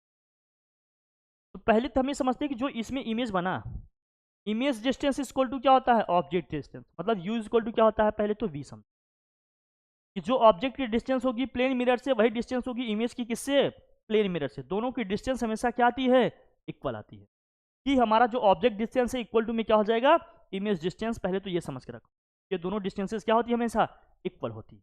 फिर क्या है बताओ जरा, दूसरा समझो, दूसरा समझिए आप, फिर क्या है दूसरा, कि जो इमेज होगा वो कैसा होगा, इमेज कैसा होगा, इमेज जो होगा हमारा वो कैसा होगा, वर्चुअल होगा, क्या होगा, वर्चुअल होगा। और क्या होगा, वर्चुअल होगा। सीधा दिखता है कि उल्टा दिखता है, अपराइट हो, मतलब उल्टे दिखते हो तुम कि सीधे दिखते हो, खड़े खड़े, वर्चुअल होगा। और क्या होगा, ये अपराइट होगा, वर्चुअल होगा और क्या होगा, अपराइट होगा। और सेम साइज का होगा। और क्या होता है, जितने तुम मोटे पतले हो उतने ही साइज की दिखोगे मिरर। तो जो इमेज बन रही है प्लेन मिरर से उसकी क्या स्पेशलिटी है, वर्चुअल होता है, अपराइट होता है, सेम साइज का होता है, और बिहाइंड द मिरर होता है। बिहाइंड द व्हाट, मिरर के पीछे, ये ध्यान में रखना। बिहाइंड द क्या होता है, मिरर, मिरर के कहाँ बनता है ये, हाँ, वर्चुअल का मतलब एक्चुअल में लाइट ये नहीं मिल रही है ना बेटा, जब एक्चुअल में लाइट रे जाएंगी तब होता है रियल, एक्चुअल में नहीं जाएंगी, वर्चुअली हमने एक्सटेंड किया है तो क्या होता है वर्चुअल। अब तो लाइट रे प्लेन मिरर से मिलता है, बाउंस बैक हो जाता है ना। लाइट रे जब प्लेन मिरर पे पड़ता है तो क्या हो जाता है, पीछे बाउंस बैक हो जाता है। तो हमने वर्चुअली इसको पीछे एक्सटेंड किया है, समझ रहे ना। तो इसलिए वर्चुअली, एक्चुअल में तुम्हारा इमेज पीछे कहीं दिख रही थी क्या, मिरर हटा दो कुछ नहीं दिख रहा है, कुछ दिख रहा था क्या पीछे दिख रहा है। तो क्या हो गया, पहले ऑब्जेक्ट डिस्टेंस इक्वल टू क्या होगा इमेज डिस्टेंस, और क्या होगा इमेज क्या होगा वर्चुअल अपराइट सेम साइज का होगा और बिहाइंड द मिरर होगा। और क्या होगा, इसको याद रखना, ये सब इंपॉर्टेंट है। और इसमें क्या होगा इमेज लैटरली क्या होगा इन्वर्टेड होगा, लैटरल इन्वर्जन होगा, इसमें क्या होगा लैटरल इन्वर्जन होगा। इसका क्या मतलब है लैटरल इन्वर्जन का मतलब, लैटरल इन्वर्जन का मतलब लेफ्ट का राइट दिखेगा, राइट का लेफ्ट। तुम अपना राइट वाले कान को पकड़ोगे तो वहां लेफ्ट वाला दिखाएगा, लेफ्ट वाले को पकड़ोगे तो, कई बार हम मोबाइल में ऐसे सेल्फी लेते हैं, पता चला हमने वॉच राइट हैंड में पहना था लेकिन वो किस में दिखा रहा है लेफ्ट हैंड में। ऐसा कभी हुआ है आपने ऑब्जर्व किया है, कभी ऑब्जर्व करना आपको दिख जाएगा। बाकी प्लेन मिरर में हमेशा होगा लेफ्ट, लेफ्ट टच करेंगे तो राइट, राइट टच करेंगे तो क्या होगा लेफ्ट दिखे। लेटरली क्या होता है इन्वर्टेड, जिसमें लेफ्ट का राइट, राइट का क्या दिखता है लेफ्ट दिखता है। कोई दिक्कत की बात, ये प्लेन मिरर की कहानी है, इसको ध्यान रखना, इससे क्वेश्चन आ सकते हैं। ये क्या है प्लेन मिरर की कहानी है, ठीक है। फिर दो प्लेन मिरर को अगर हमने पैरेलल ले लिया तो उसके बाद की कहानी समझ, क्या इसको अगर पता है तो ठीक है, नहीं तो नोट डाउन, स्मार्टनेस मत रहना, पता है आता है, ऐसे नहीं चलेगा। सारी चीज पता है तो ठीक है, नहीं तो रिकॉल कर लो बेटा, अब उतना टाइम नहीं है कि मौज मस्ती करोगे, अब बस पढ़ना ही है। बेटा इमेज की ये प्रॉपर्टी है, characteristics of image, properties of image, ठीक है मेरे बेटा, ठीक है मेरे Munna. Properties of image, characteristics of image, ये सारी चीजें, ये प्लेन मिरर से जो इमेज बनेगी उसकी ये प्रॉपर्टी, ये ध्यान में रखना। एक फैक्ट भी है, उसको भी लिख लेंगे हम लोग, पहले इसको लिखो, पहले से लिखो, हर चीज़ जानकारी रखो बेटा। बाकी इसको मैं भेज दूंगा तुम्हें पढ़ने के लिए, समझने के लिए, जानने के लिए, पूरी पीपीटीज आपको शेयर कर दूंगा, बट पहले आप समझो इसको, जानो कि यह है क्या चीज़, ताकि आपसे कहीं कोई गलती नहीं रहती। अब मैं गारंटी के साथ कह रहा हूँ, जो आपने पढ़ लिया है उसमें बहुत कुछ छोड़ा होगा, इसलिए डिटेल में बता रहा हूँ। आपने नोट्स बनाए होंगे ना, आप स्कूल जाते हो, आप पढ़ते होंगे तो बहुत सारे नोट्स बनाए होंगे कि नहीं आएंगे, हर चीज़ आपने बहुत एकदम वो सब किया होगा। ये सब देखो एकदम समराइज, एकदम टू द पॉइंट दे रहे हैं, हर चीज़ पढ़ के लिखो, इमेज कैसे ड्रॉ करोगे, कैसे क्या चीज़ें होंगी, कैसे क्या कर रही हैं, हर चीज़ आपको डिटेल में बताई जा रही है, तो समझो, अंडरस्टैंड करो बेटा, यही सब एनालिसिस करने की बातें होती है की बात, ठीक है। क्या तुम समझ आ गया नहीं पूरा एकदम, सब रिकॉल करना, मेमोराइज करना, बाकी प्लेन मिरर पर बताएंगे वो नंबर ऑफ इमेजेस कैसे क्या बनेंगे, ये भी बात करने वाले, ठीक है भैया। हटाओ इसको,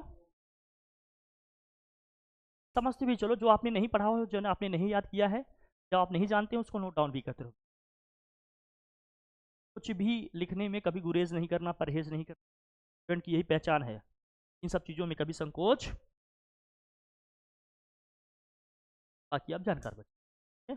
और जैसे मुझे अपने आप को मिरर में पूरा पूरा देखना है, एकदम पूरी बॉडी ही दिख जाए।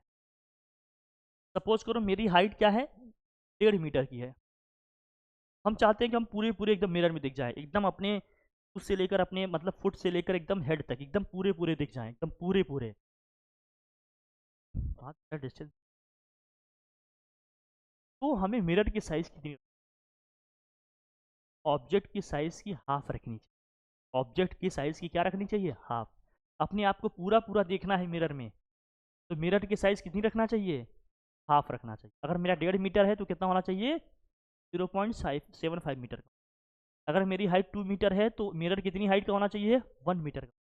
अगर मेरी हाइट या कोई चीज़ जिसकी हाइट 6 सेंटीमीटर है तो वहाँ कितना होना चाहिए 1, मतलब इससे बड़ी हो गई तो कोई कह देगा सर चलिए आपकी हाइट 1.5 मीटर है, वो 2 मीटर का है, तो अबे तब तो दिख ही जाएगा। एक होता है कि मिनिमम हाइट कितनी होनी चाहिए सो दैट हम पूरे पूरे उसमें दिख जाएं, ज़्यादा होगा तो हमेशा ही दिखेगा, उसमें क्या सोचना है कि मिनिमम कितनी होनी चाहिए सो दैट आदमी या कोई भी ऑब्जेक्ट पूरा पूरा उस मिरर में दिख जाए। तो उस ऑब्जेक्ट का या आदमी के हाइट की क्या हो हाफ हाइट का मिरर होना चाहिए, तो उसमें पूरा दिख जाएगा। बेटा ये कॉन्सेप्ट ध्यान रहेगा, ध्यान रखना। मैं लिखवा दूँ क्या, याद रहेगा, मैं लिख देता हूँ, जब आप लोग कह दिए तो। रिमार्क में क्या है, see the what, see the full size of an object in mirror, in what, mirror, कौन सा mirror, plane mirror, in mirror या plane mirror, the size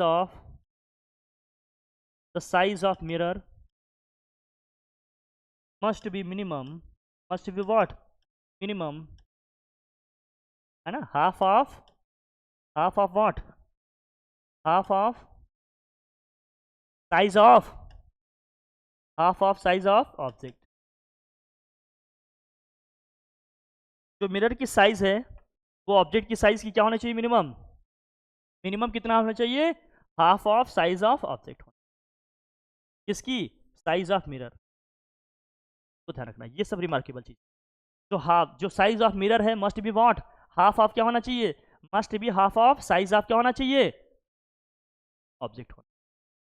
जैसे मैंने आपको एग्जांपल बताया, कोई दिक्कत की बात नहीं। मूव करें हम लोग, फिर आता है पैरेलल मिरर्स की हम बात करते हैं। तो मिरर अगर हमारे पैरेलल्स हैं तो नंबर ऑफ इमेजेस का कॉन्सेप्ट क्या, हटाऊं इसको, देखो number of images by parallel, number of images formed by what, parallel mirrors, क्या हो जाएंगे ये, पैरेलल,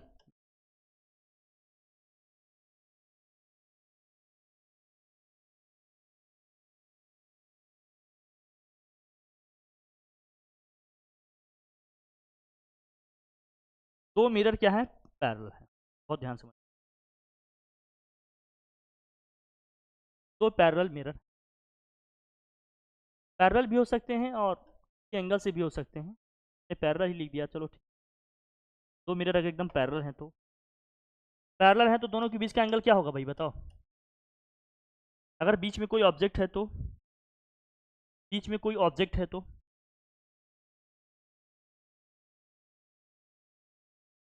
बीच में कोई ऑब्जेक्ट है तो इसके कितने इमेजेस बनेंगे, दो प्लेन मिरर एकदम पैरेलल हैं तो दोनों के बीच का एंगल कितना होगा भाई, जो पैरेलल हो गए, पैरेलल लाइन के बीच का एंगल कितने डी का होता है, तो पैरेलल मिरर्स के बीच में जो नंबर ऑफ इमेजेस बनते हैं कितने बनेंगे, नंबर ऑफ इमेजेस कितने होंगे, इनफाइनाइट होंगे, क्या होंगे, फाइनाइट। तो पैरेलल मिरर्स के बीच में जो नंबर ऑफ इमेजेस होंगे वो क्या होंगे, इनफाइनाइट। अगर दो प्लेन मिरर हमारे क्या हैं, पैरेलल हैं, उसके बीच में हमने कोई ऑब्जेक्ट रख दिया, हम पूछ रहे हैं उसके कितने इमेजेस बनेंगे, तो क्या होगा, इनफाइनाइट। इनफाइनाइट कैसे बनेंगे मैं समझाता हूँ, जरा समझना, देखो बेटा, देखो जैसे ऑब्जेक्ट को हमने बीच में रख दिया, इसकी वजह से जो इस पे इमेज बनेगी वो इमेज इस ऑब्जेक्ट के लिए क्या हो जाएगी, ऑब्जेक्ट की तरफ बिहेव करेगी, फिर इसकी वजह से जो इस पे इमेज बनी है उसके लिए क्या होगी, ऑब्जेक्ट की तरफ बिहेव करेगी। अब बार बार इसी तरह से लगातार क्या होते रहेंगे, इमेजेस बनते रहेंगे और क्या होंगे, इनफाइनाइट इमेजेस, इसकी वजह से इस पे, इसकी वजह से इस पे, इसकी वजह से इस पे, ये लगातार क्या हो रहेगा, बनता रहेगा। तो ये कैसे दिख जाएगा, जैसे पंगत में लोग बैठ के नहीं खाते हैं, एक के बाद एक आदमी बैठा रहता है, दो दो साइड से ऐसे पंगत लगे हैं, कुछ ऐसी इमेजेस एकदम दिखेंगे सिलसिले से एकदम, एक के बाद एक एकदम पूरा सीरीज दिखेगा, कहाँ तक, इनफाइनाइट तक, कि आमने सामने दो बैठे हैं, जैसे मैं हूँ मेरे सामने का एक हमशक्ल दिखेगा, ऐसे पूरी चेन बनी रहेगी, ऐसी पूरी चेन बनी रहेगी लंबी इनफाइनाइट प्लेसेस तक। तो कहेंगे यहाँ प्लेस इमेजेस कितने बनेंगे, इनफाइनाइट तक, कोई लिमिट, जितनी इमेज की हमारी मिरर की साइज होगी वहां तक पूरा बनता चला जाएगा, कोई दिक्कत की बात, ठीक है। तो दो प्लेन मिरर अगर पैरेलल हो गए तो उनके बीच की जो नंबर ऑफ इमेजेस होंगे, अगर कोई ऑब्जेक्ट हम रखे हैं तो कितना आ जाएगा, इनफाइनाइट। और किसी एंगल पे रखे हुए हैं तो देखो, number of images formed by two inclined plane mirrors, इसको लिख लो जल्दी से, फिर आगे बढ़ते हैं। हटाओ भैया सिलसिला लिखना, थोड़ा बेटा तेज करो, तेज बेटा, तेज आ तेज, मस्त रहना, समराइज कर दे रहा हूँ, हर चीज़ बता दे रहा हूँ, बाकी आप समझदार बच्चे हैं, अभी तो कोई बचपन से नहीं थे समझदार, बचपन से रहे होंगे ना, मेरी कंपनी में आए पहले तो सब, मैं तो पूरी कोशिश कर रहा हूँ आप लोगों का बेटर हो, अच्छा हो, आप लोग बेहतर। हटाओ भैया, तो देखो number of images formed by two inclined plane mirror, number of images formed by two what? Two inclined plane mirror.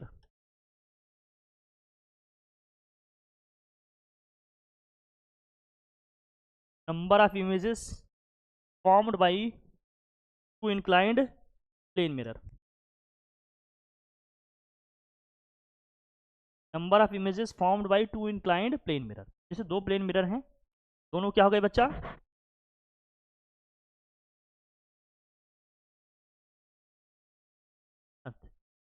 करके दिखाओ फिर. अरे तुम ये करके दिखाओ. इंक्लाइंड प्लेन, ये दोनों प्लेन क्या हो गए बच्चा? एक प्लेन ये है और एक प्लेन ये है. प्लेन मिरर 1 है बेटा, जरूरी नहीं है बेटा. इक्वल हो जाएगा तो सिमेट्रिकल होगा, अनइक्वल होंगे तो अनसिमेट्रिकल. कोई दिक्कत की बात है क्या? इतनी सी बात है. दोनों प्लेन मिरर की लेंथ इक्वल हो जाएगी तो क्या हो जाएगा? सिमेट्रिकल. इक्वल नहीं होगी तो क्या होगा? अनसिमेट्रिकल. जो बार बार पूछ रही थी सिमेट्रिकल अनसिमेट्रिकल. दोनों प्लेन मिरर की लेंथ इक्वल हो जाएगी तो जो इमेजेस बनेंगे क्या होंगे? सिमेट्रिकल होंगे. भाई जितने उधर होंगे उतने ही इधर भी बनेंगे. लेंथ अनइक्वल हो जाएगी तो एक में ज़्यादा बनेगा जिसका लेंथ ज़्यादा है, जिसका छोटा होगा उसमें क्या होगा? कम होगा. तो क्या होगा? Unsymmetrical. Got it? Got this point? जरूरत नहीं, हम लोग मुद्दे पढ़ेंगे. इतना लेना ही नहीं बेटा. ज़्यादा टीचर डीप में पढ़ाए तो मुझे बताओ, रिसर्च करके दे दूंगा यार. ऐसे टेंशन क्या लेता है? सब हो गया ना बाल ऐसे थोड़ी सफेद होगी. इसलिए तो बीच बीच में कलर नहीं कराते, पता चले कि हाँ बूढ़ा है. अब एक्सपीरियंस देखता है ना इससे ये आदमी कितना एक्सपीरियंस है. चलो देख लो बेटा. नहीं तो फिजिक्स तो छूट रही है इस साल मुझसे भी. चलो देख यहाँ से मुझे. दोनों के बीच का एंगल क्या है? थीटा. अब यहाँ पर कोई खड़े हैं, मान लीजिए कौन खड़े हैं यहाँ पर? चलो मैं ही खड़ा हूँ. अब कितनी इमेजेस बनेंगे भाई? इसकी वजह से इस पे, इसकी वजह से इस पे, इसकी वजह से इस पे, लगातार बनता रहेगा सिलसिला. तो नंबर ऑफ इमेजेस का जो फॉर्मूला होगा क्या होगा बच्चे बताओ? Number of images formed is equal to क्या होगा? 360 डिग्री अपॉन में क्या होता है? एन होता है. सॉरी थीटा होता है. 360 डिग्री अपॉन में क्या होता है? थीटा. नंबर ऑफ इमेजेस को एन से रिप्रेजेंट करें. 360 डिग्री अपॉन में क्या होता है? अगर डिवाइड किए थीटा से, हम बहुत ध्यान समझना है, अगर तो हमने थीटा से इसको डिवाइड किया, अगर तो हमने थीटा से इसको डिवाइड किया और यहाँ जो रिजल्ट आया कुछ 2n टाइप का आया, इवन आ गया. क्या आ गया? इवन आ गया. 2n टाइप का आने का मतलब क्या है? कुछ इवन आ गया. कोई इवन नंबर, जैसे मान लो 4 आ गया, 6 आ गया, 10 आ गया, 12 आ गया, कुछ ऐसा आ गया. तो हमें क्या करना होता है? हमें क्या करना होता है बच्चा? हमें इसमें से एक माइनस करना होता है. ये हमारा आंसर होगा.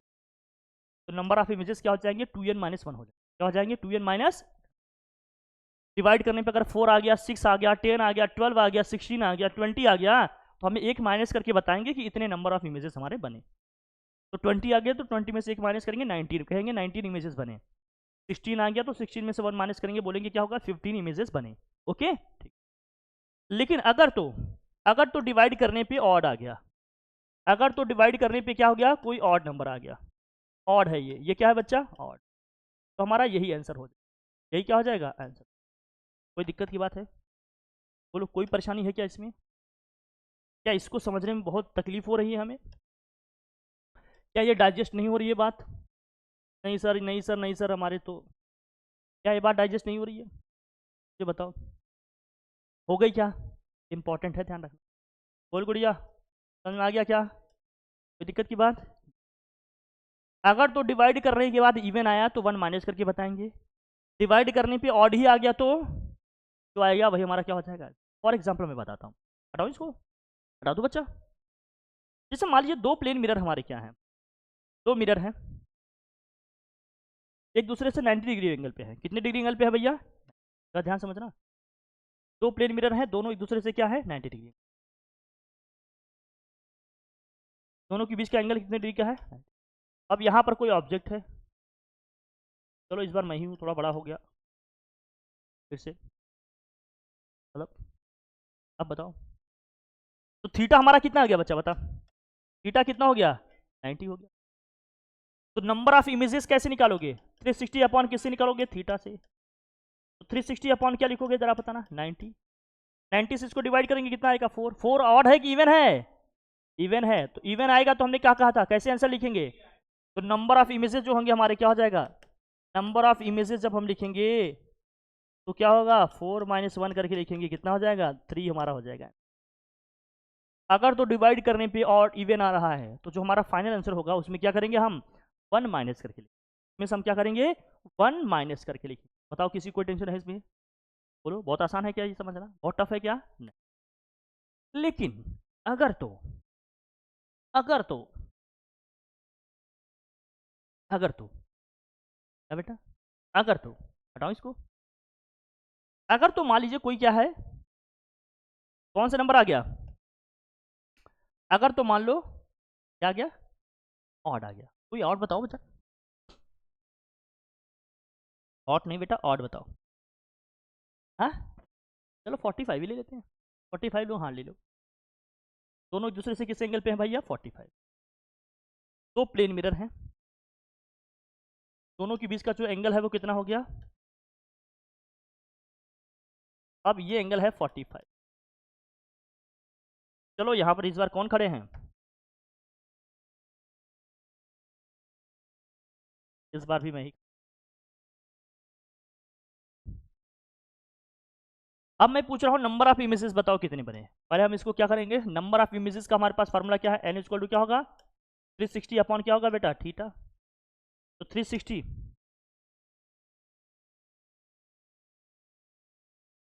तो 360 अपॉन क्या हो गया यहाँ पर बताओ, थीटा कितना है 45, इसको सॉल्व करो बेटा कितना आएगा, अरे 9 से करेंगे, 9 5 जा 30, 9 4 जा 30, कौन बोला ये,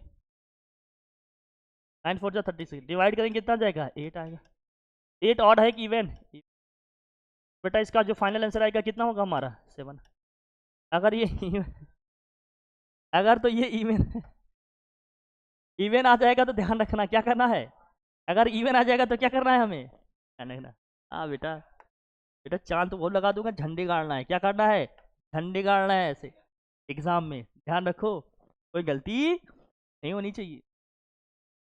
अब मैं पूछा तो बेटा 40 बता दिया, 45 बेटा नहीं मानूंगा अब, बहुत मान लिया, मैं 40 लिखूंगा, ठीक है, ये करना चाहिए था, लेकिन बेटा अब क्या कहूँ मैं, बार बार मैं खड़ा हो रहा हूँ, सही आ ही नहीं रहा है अब इस बार तो सही आने दो बेटा, हटाओ इसको, समझ गया ना, अगर इवन आएगा तो 1 माइनस करके लिख, इस बार क्या करना है अपने को बता बेटा, देखो अच्छा आएगा आंसर तो फिर समझ रहे हो ना बेटा, हाँ इस बार अच्छा आने देना, तो स्माइल करेंगे, चलो आ जा यहाँ प्लेन मिरर है भैया, दोनों प्लेन मिरर के बीच का जो एंगल है वो कितने डिग्री का है बच्चा 40 डिग्री, ये है 40 डिग्री, इस बार कौन खड़े होंगे, इस बार इस बार कौन खड़ा होगा, इस बार लगा देते हैं एक झंडा, लगा देता हूँ एक झंडा, इसके इमेजेस की बात करेंगे, अगर डंडा देखे मतलब झंडा डंडा दोनों बनेगा ना, नंबर ऑफ इमेजेस कितने झंडे बनेंगे भैया, देखो भैया झंडे का डंडा भी बना के रखना, यहाँ ये क्या होगा, number of images n equal to क्या होगा 360 बाई क्या होता है भैया थीटा, 360 बाई क्या होता है थीटा, यहाँ 360 बाई क्या हो जाएगा बेटा 40, अब बता यहाँ 10 से 10 क्या होगा, कैंसिल करेगा 4 से कैंसिल करेगा कितना होगा, अगर 9 ही आ गया, या ऑड है इवन, इवन है, अगर ऑड है, ऑड है तो क्या होगा, ऑड होगा तो क्या होगा, हाँ बेटा, तो अगर 9 अगर यही हमारा फिर क्या हो जाएगा आंसर हो जाएगा, और फिर आप पुराते हुए एग्जाम से चले आएंगे एकदम राइट आंसर हो जाएगा, अरे उदास है क्या ये, स्माइल तो कर रहा है ये, स्माइल है ना ये तो, हाँ कौन सी है, अरे यार ये उदासी वाली है, उदासी वाली है क्या ये, अरे अच्छा रुको मैं और देख लेता हूँ, ये वाला है बे उदासी वाली, देख ना ये एकदम एकदम उदास बैठा, तो वही ठीक था ना बेटा, तो फिर आराम से एकदम मुस्कुराते हुए चलिए ना, एग्जाम बढ़िया चला, ठीक है बेटा, तो ऑड आ गया तो वही हमारा क्या हो जाएगा फाइनल आंसर, इवन आया तो 1 माइनस करके लिखे, कोई दिक्कत की बात, मूव करें हम लोग, कोई टेंशन नहीं, समझ गया ना। तो बेटा ये प्लेन मिरर तक की कहानी होगी। बाकी रे डायग्राम है, प्लेन मिरर से फिर इमेज का रे डायग्राम की हम बात करते हैं, कैसे बनता है हमें समझ में आना वगैरह होते हैं। तो लाइट रे यूज करते हैं, आपको जान है ठीक है। रे डायग्राम क्या है, रूल्स सब आपको पता ही है। इमेज फॉर्मेशन का याद किया है क्या आपने? बोलो बेटा। कुछ इसका रूल ध्यान रखना, रे डायग्राम ड्रा करने के कुछ रूल्स हैं अपने, क्या ध्यान रखना। जब कोई लाइट रे पैरेलल जाती है तो आउट ऑफ रिफ्लेक्शन कहाँ से पास होती है? फोकस से, है पता है ना आपको। अगर सेंटर ऑफ कर्वेचर से जाएगी तो जिस पास से जाएगी लाइट उसी पास से क्या हो जाएगी? बाउंस बैक हो जाएगी। ये सब रूल्स तो क्या है ना, नहीं है? आइडिया है नहीं है? पहले मुझे बताओ। हाँ, ओहो, क्या बेटा? कोई बात नहीं बच्चा, क्या जिंदगी में। हाँ, वही तो सर।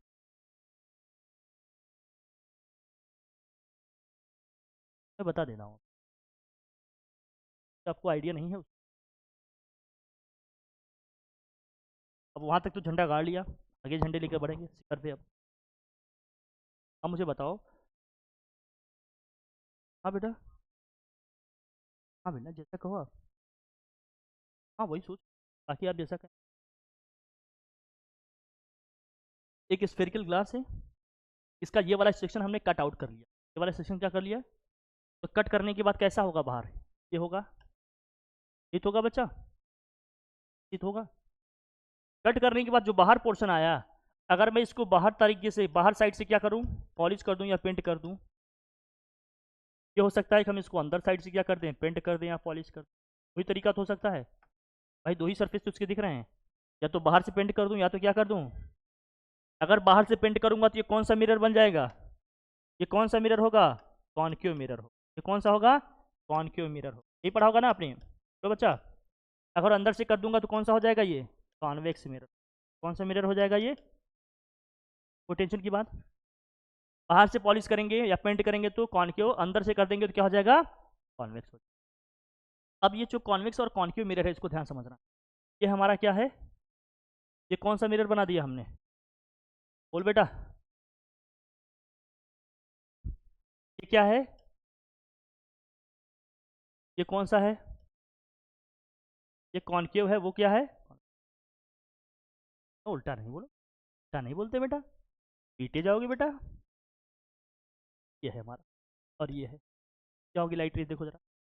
अगर लाइट रेज आपकी इससे आ रही हैं, देखो भैया ध्यान समझना, इसको बता रहा हूँ अच्छे। अगर लाइट रेज इसके प्रिंसिपल एक्सिस के पैरेलल आ रही हैं, जो भी आ रही हैं पैरेलल आ रही हैं, तो हमेशा क्या होंगी? किसी सिंगल पॉइंट से पास होंगी। बेटा सब बता दूंगा, राजकुमार सब बता दूंगा। क्या होंगी? यहाँ से पास होंगी। जितने भी लाइट रे होंगी सब यहीं से क्या होंगी? तो जितनी भी लाइट रेज प्रिंसिपल एक्सिस के पैरेलल आ रही हैं, सब क्या हो रही हैं? किसी सिंगल पॉइंट से पास हो रही हैं। इसी पॉइंट को बेसिकली फोकस कहते हैं। इस पॉइंट को क्या कहते हैं हम लोग? फोकस। तो लाइट रेज जितनी भी आ रही हैं, ये कॉनकेव मिरर क्या कर रहा है? सबको किसी सिंगल पॉइंट पे कन्वर्ज कर रहा है। इसीलिए कॉनकेव मिरर का जो दूसरा नाम है उसको बोलते हैं कन्वर्जिंग मिरर। क्या बोलते हैं इसको हम? Converging mirror. कन्वर्जिंग मिरर क्यों कहते हैं? कि जितनी भी लाइट रेज जिस पे पड़ रही हैं, सबको क्या कर रहा है? किसी पॉइंट पे क्या करता है? कन्वर्ज करता है। जितनी भी पैरेलल लाइट रेज आ रही हैं, सबको सिंगल पॉइंट पे कन्वर्ज करता है प्रिंसिपल एक्सिस। इसलिए इस मिरर का नाम ही क्या है? Converging mirror. ये सभी लाइट रेज को एक ही पॉइंट पे कन्वर्ज करता है, मिलाता है। ये ध्यान रखना इसको, ठीक है। फिर दूसरा क्या है, देखो इसमें क्या होगा। इसमें भी जितनी भी लाइट रेज आ रही हैं, तो ध्यान देखना, सबको क्या कर देगा? ये डाइवर्ज कर। सबको क्या कर देगा बच्चा? ये डाइवर्ज कर। सबको क्या कर देगा? ये सबको क्या कर देगा? तो जितने भी लाइट रेज इस पे पड़ेंगी, सबको क्या कर देगा? डाइवर्ज। इसलिए कॉन्वेक्स मिरर को क्या कहते हैं हम लोग? डाइवर्जिंग मिरर कहते हैं। क्या कहते हैं इसको हम? डाइवर्जिंग। तो इनका जो दूसरा नाम है इसको ध्यान रखना। कॉनकेव मिरर को क्या बोलते हैं? Converging mirror. और कॉन्वेक्स मिरर को क्या बोलते हैं? Diverging mirror. क्यों कहते हैं इसको डाइवर्जिंग? जितनी भी लाइट रेज आ रही हैं प्रिंसिपल एक्सिस के पैरेलल, सबको क्या कर देती है? डाइवर्ज कर देती है, स्प्रेड कर देती है, स्कैटर्ड कर देता है। इसको कन्वर्जिंग क्यों कर रहे हैं? कि जितनी भी लाइट रेज प्रिंसिपल एक्सिस के पैरेलल आ रही हैं, सबको आफ्टर रिफ्लेक्शन क्या है? किसी सिंगल पॉइंट पे कन्वर्ज कर दे रहा है, मिला दे रहा है, मीटअप करा दे रहा है। इसको क्या बोला जा रहा है? Converging mirror. क्या बोला जाएगा? कन्वर्जिंग। कोई दिक्कत की बात? बोल भाई। अब जो रूल्स की आप जिसकी आप बात कर रहे हो, हम जो बात कर रहे हैं ना, रूल्स का मैं बता दूँ। मेन कॉनकेव का है, ध्यान रखना, ध्यान रखना रूल्स जो आप कह रहे हो ना कि इमेज हम ड्रॉ करेंगे तो सर रूल्स हमें याद नहीं, बताइए सर। हाँ सर, सर वो टर्म्स, अच्छा ये भी बताना पड़ेगा, मिलियन है क्या?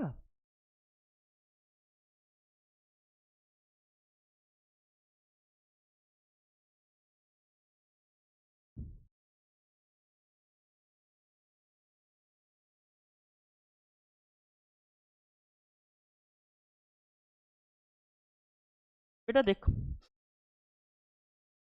मेरे राजकुमार, जो पोर्शन कट के आया इसे बोलते हैं कर्वेचर। क्या बोलते हैं बेटा? कर्वेचर। इसको क्या बोलते हैं? कर्वेचर। पोर्शन है पूरा, इसको क्या बोलते हैं बेटा? कर्वेचर। जो चांद दिख रहा है ना आधा सा, इसको क्या बोलते हैं? कर्वेचर। बेटा समझ। और बेटा बेटी, हाँ सुनो, अब यहां सुनो, यहां से ये जो इसकी ओपनिंग है बेटा, ये जो खुला हुआ पोर्शन दिख रहा है, ये खुला खुला सा, इसको बोलते हैं बेटा अपर्चर। क्या बोलते हैं बेटा इसको? अपर्चर। क्या बोलते हैं इसको बच्चा? अपर्चर। क्या बोलते हैं इसको? अपर्चर। नहीं बात आ गया सर, मजा आ गया। ठीक ठीक आते हैं अभी तो और मचा है। एक सिंपल लाइन हमने ड्रॉ किया, हॉरिजॉन्टल लाइन, जो मिरर को क्या करेगा? दो सिमेट्रिकल पार्ट में, दो इक्वल पार्ट में क्या करेगा? डिवाइड करेगा। मतलब ये वाला पोर्शन, ये हाफ पोर्शन, दोनों क्या है? इक्वल है, सेम है, सिमिलर है, आइडेंटिकल है। जब कोई हॉरिजॉन्टल लाइन या कोई भी लाइन मिरर को दो इक्वल पार्ट में डिवाइड करेगा, ये अपर्चर को या कर्वेचर को, उसी लाइन को क्या बोलते हैं हम? Principal axis. क्या बोलते हैं बेटा इसको? तेरे स्कूल का प्रिंसिपल नहीं बेटा ये, इसको क्या बोलते हैं? Principal axis. लिखना बेटा, पीएलई मत लिख देना, हाँ तो पीएलई मत लिख देना, बस पीएल लिखना, प्रिंसिपल एक्सिस। क्या बोलते हैं हम लोग? प्रिंसिपल एक्सिस क्या होती है? एक ऐसी हॉरिजॉन्टल लाइन होती है जो मिरर को या कर्वेचर को दो इक्वल पार्ट में क्या करती है? डिवाइड कर देती। और ये अपर्चर बेटा बेटा बेटा, ये अपर्चर बेटा बेटा बेटा, इस अपर्चर और प्रिंसिपल एक्सिस का जो पॉइंट ऑफ इंटरसेक्शन होता है उसको बोलते हैं पोल। क्या बोलते हैं बेटा? पोल। इसको पी से रिप्रेजेंट करते हैं। क्या बोलते हैं इसको? नहीं पड़ेगा बेटा, तेरा खुल जाएगा। पोल बोलते हैं, पोल। जो पॉइंट ऑफ इंटरसेक्शन है उसको क्या बोलते हैं हम लोग? पोल बोलते हैं। समझा? नहीं समझे? ये है। और बेटा इस हमने कर्वेचर को कहीं ना कहीं से तो काटा होगा, किसी न किसी स्फेरिकल, या इस कर्वेचर को अगर हम कंप्लीट करके एक स्फेयर बना दें, क्या बना दें? एक उसका जो बेटा सेंटर बनेगा, उसका जो क्या बनेगा भाई, इसको रेडियस मान के, ये किसी पॉइंट पर रखिए, रेडियस मान के क्या करें? कर्वेचर ड्रॉ कर दे। उसका जो सेंटर बनेगा उसी को बोलते हैं सेंटर ऑफ कर्वेचर। क्या बोलते हैं इसको बेटा? सेंटर ऑफ कर्वेचर, क्योंकि ये कर्वेचर का सेंटर है। जो आपने कर्वेचर ये निकाला है ना, उसका क्या है? ये सेंटर है। मतलब इसको अगर मैं कंप्लीट करूं तो ये एक स्फेयर बन जाएगा, एक सर्कल बन जाएगा जिसका सेंटर इस पॉइंट पे होगा। या जिस सेंटर से, जिस स्फेयर से हमने इसको कट आउट किया है, जिस स्फेरिकल ग्लास से हमने इसको कट आउट किया था, उसका जहां पर सेंटर होगा इससे, वही हमारा क्या हो जाएगा? Centre of curvature. Centre of curvature, centre of curvature. कोई दिक्कत? सेंटर ऑफ कर्वेचर और पोल की बीच की जो डिस्टेंस होगी बेटा, सेंटर ऑफ कर्वेचर और जो पोल की बीच की डिस्टेंस होगी उसको बोलते हैं बेटा रेडियस ऑफ कर्वेचर। क्या बोलते हैं इसको? Radius of curvature. क्या बोलते हैं इसको? Radius of curvature. Optical centre मतलब सेंटर ऑफ कर्वेचर और पोल की बीच की जो डिस्टेंस है, उसी डिस्टेंस को क्या बोलते हैं? Radius of curvature. Radius of curvature, radius of. कोई दिक्कत, परेशानी, तकल्लुफ? फिर बढ़े क्या? आ जाओ, रुक जाओ, क्या नहीं मारेंगे, ठीक है? कोई दिक्कत की बात बोलो बेटा, मूव करें, हटाओ इसको, हटाएं इसे। समझ गए इन सब सारे टर्म्स का मतलब? ठीक है बेटा। अब आता है सर, सब फोकल लेंथ नहीं बताया सर, देखिए ये सर अच्छा नहीं लगता सर। बताऊंगा बेटा, मैं जो अच्छा लगेगा मैं बताऊंगा बेटा, मेरा काम ही यही अच्छा है ना, तुम्हें अच्छा लगे। हाँ, अच्छा लगना मेरे लिए बहुत ज़रूरी है बेटा।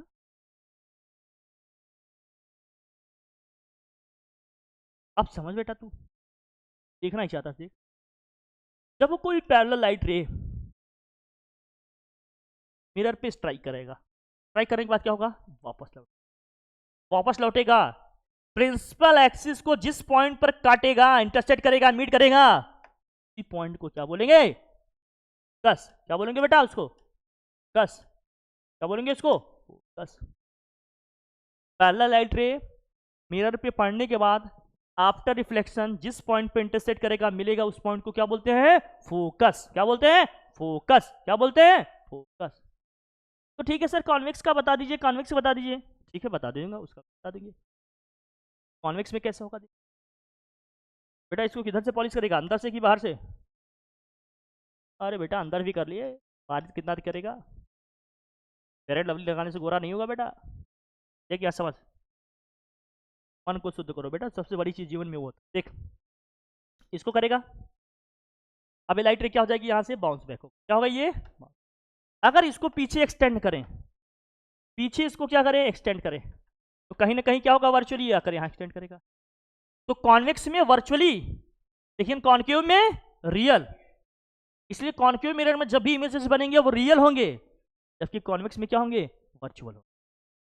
आइडिया रखना, क्यों, क्योंकि एक्चुअल में लाइट रे वहां नहीं जा रही है, वो है फोकस है। उसको भी क्या बोलेंगे बेटा, फोकस। इसको भी क्या बोलेंगे, फोकस। इसको भी क्या बोलेंगे, फोकस।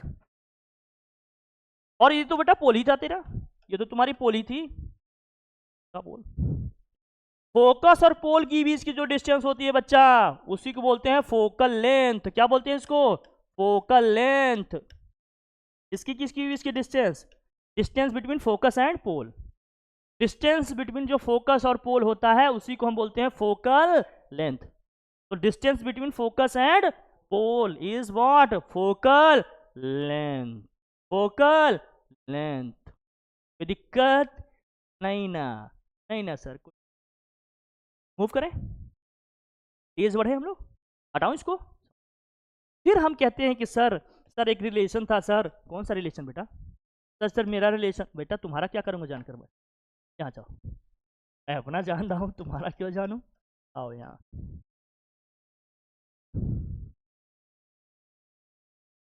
हाँ बेटा, नहीं बेटा नहीं जानेंगे। अब ये है, ये जहाँ पर इसको स्ट्राइक किया, ये क्या होगा, हमारा फोकस होगा। यहाँ पर कहीं क्या है, सेंटर ऑफ कर्वेचर। ध्यान समझना बेटा, बेटा बेटा बेटा ध्यान से यहाँ तक की जो डिस्टेंस होगी इसको हम क्या बोलेंगे, रेडियस ऑफ कर्वेचर। यहाँ से यहाँ तक की जो डिस्टेंस होगी उसको हम क्या बोलेंगे, फोकस। ये पॉइंट हमारा क्या है, पोल है, पी। तो फोकल लेंथ और रेडियस ऑफ कर्वेचर में रिलेशन, जो रेडियस ऑफ कर्वेचर है, फोकल लेंथ क्या होगा, डबल होगा। या फोकस जो होता है, सेंटर ऑफ कर्वेचर, और पोल का क्या होता है, मिड पॉइंट होता है, मिड पॉइंट होता है। जो फोकस होता है, सेंटर ऑफ कर्वेचर, और पोल का क्या होता है, मिड पॉइंट होता है। इसका मतलब क्या है, यहां से देखो, इसका मतलब यहां से क्या है कि r इज इक्वल टू क्या होता है बच्चा, r इज इक्वल टू क्या होता है, 2f। जो रेडियस ऑफ कर्वेचर है फोकल लेंथ का डबल होता है। या f इज इक्वल टू क्या होगा बच्चा, r/2 होता है। क्या ये क्या होता है हमारा, देखो ये रिलेशन भी, r इज इक्वल टू क्या हो जाएगा, 2f। या f इज इक्वल टू क्या हो जाएगा, r/2। तो फोकल लेंथ क्या होता है, रेडियस ऑफ कर्वेचर का हाफ होता है। या क्या कहते हैं, radius of curvature focal length का क्या होता है, डबल होता है। ये रिलेशन है बेटा। कोई दिक्कत परेशानी की बात हो तो मुझे, कोई परेशानी नहीं बेटा। मैं रूल्स की बात करूं बेटा, मैं रूल्स की बात करूं, जो मैं बात करने जा रहा था। हटाओ इसको, अब तो बता सकता हूँ ना रूल्स, नहीं बता सकते, बताऊं। इसलिए बेटा कहीं नहीं बताएंगे, नहीं बताने देंगे, बता रहा हूँ बेटा। देख, अब रूल्स, एमएस, अगर हम बात करते हैं कि इमेज फॉर्मेशन के लिए हमें रूल चाहिए, तो रूल्स को देखो, समझ कितने रूल्स हमें ध्यान में रखने चाहिए। देखो कुछ भी रटना ही नहीं है, कुछ भी रटने की जरूरत नहीं है, हर चीज़ आपका ऑटोमेटिक। अब यहाँ समझना, ठीक है, ये समझ में आ गया, करें समझ। पहला रूल क्या है, रूल नंबर 1 बेटा, रूल मतलब रूल नंबर 1 रूल नंबर 1 में क्या है देखो, रूल नंबर हमारा 1 ये कहता है कि जब कोई लाइट रे प्रिंसिपल एक्सिस की पैरेलल जाएगी तो वो कहां से पास होगी, फोकस से पास। पहला रूल हमारा क्या कहता है, जब कोई लाइट रे प्रिंसिपल एक्सिस की पैरेलल जाएगी तो आफ्टर रिफ्लेक्शन कहां से पास होगी, फोकस से पास। कोई भी लाइट रे जो प्रिंसिपल एक्सिस की पैरेलल जा रही है आफ्टर रिफ्लेक्शन कहां से पास होगी, फोकस की। ये रूल नंबर 2 क्या कहता है, बहुत ध्यान समझना। रूल नंबर 2 बहुत इंपॉर्टेंट है। रूल नंबर 2 हमारा क्या कहता है, रूल नंबर 2 क्या कहता है, अच्छे समझना। बस 2-3 ही हमारे लिए इंपॉर्टेंट है, उसको समझ। रूल नंबर 2 बेटा, रूल नंबर 2 बेटा, rule number, hello uncle, rule number,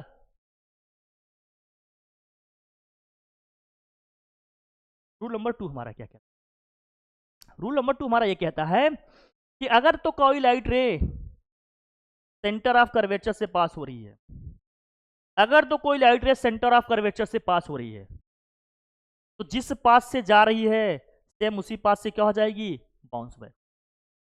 अगर तो कोई लाइट रे सेंटर ऑफ कर्वेचर से पास हो रही है तो जिस पास से जाएगी सेम उसी पास से क्या हो जाएगी, बाउंस बैक हो जाएगी। और ये केवल तभी हो सकता है जब ये इस मिरर पे 90 डिग्री एंगल पे गिरे। मैंने बताया उस केस में जिस पास से आ रही उसी सेम पास से वापस कब जाएगी, जब वो मिरर पे क्या होगा, 90 डिग्री एंगल पे गिरेगा। तो हम यही पढ़ते हैं कि सेंटर ऑफ कर्वेचर से जाएगा तो सेम पास से लौटेगा, लेकिन उसके पीछे का लॉजिक क्या है कि वो उस पास से जब जाती है तो मिरर पे कितने डिग्री एंगल पे गिरती है, 90 पे। इसलिए जिस पास से आती है उसी पास से क्या चली जाती है, वापस चली जाती है। कॉन्सेप्ट ये है इसका।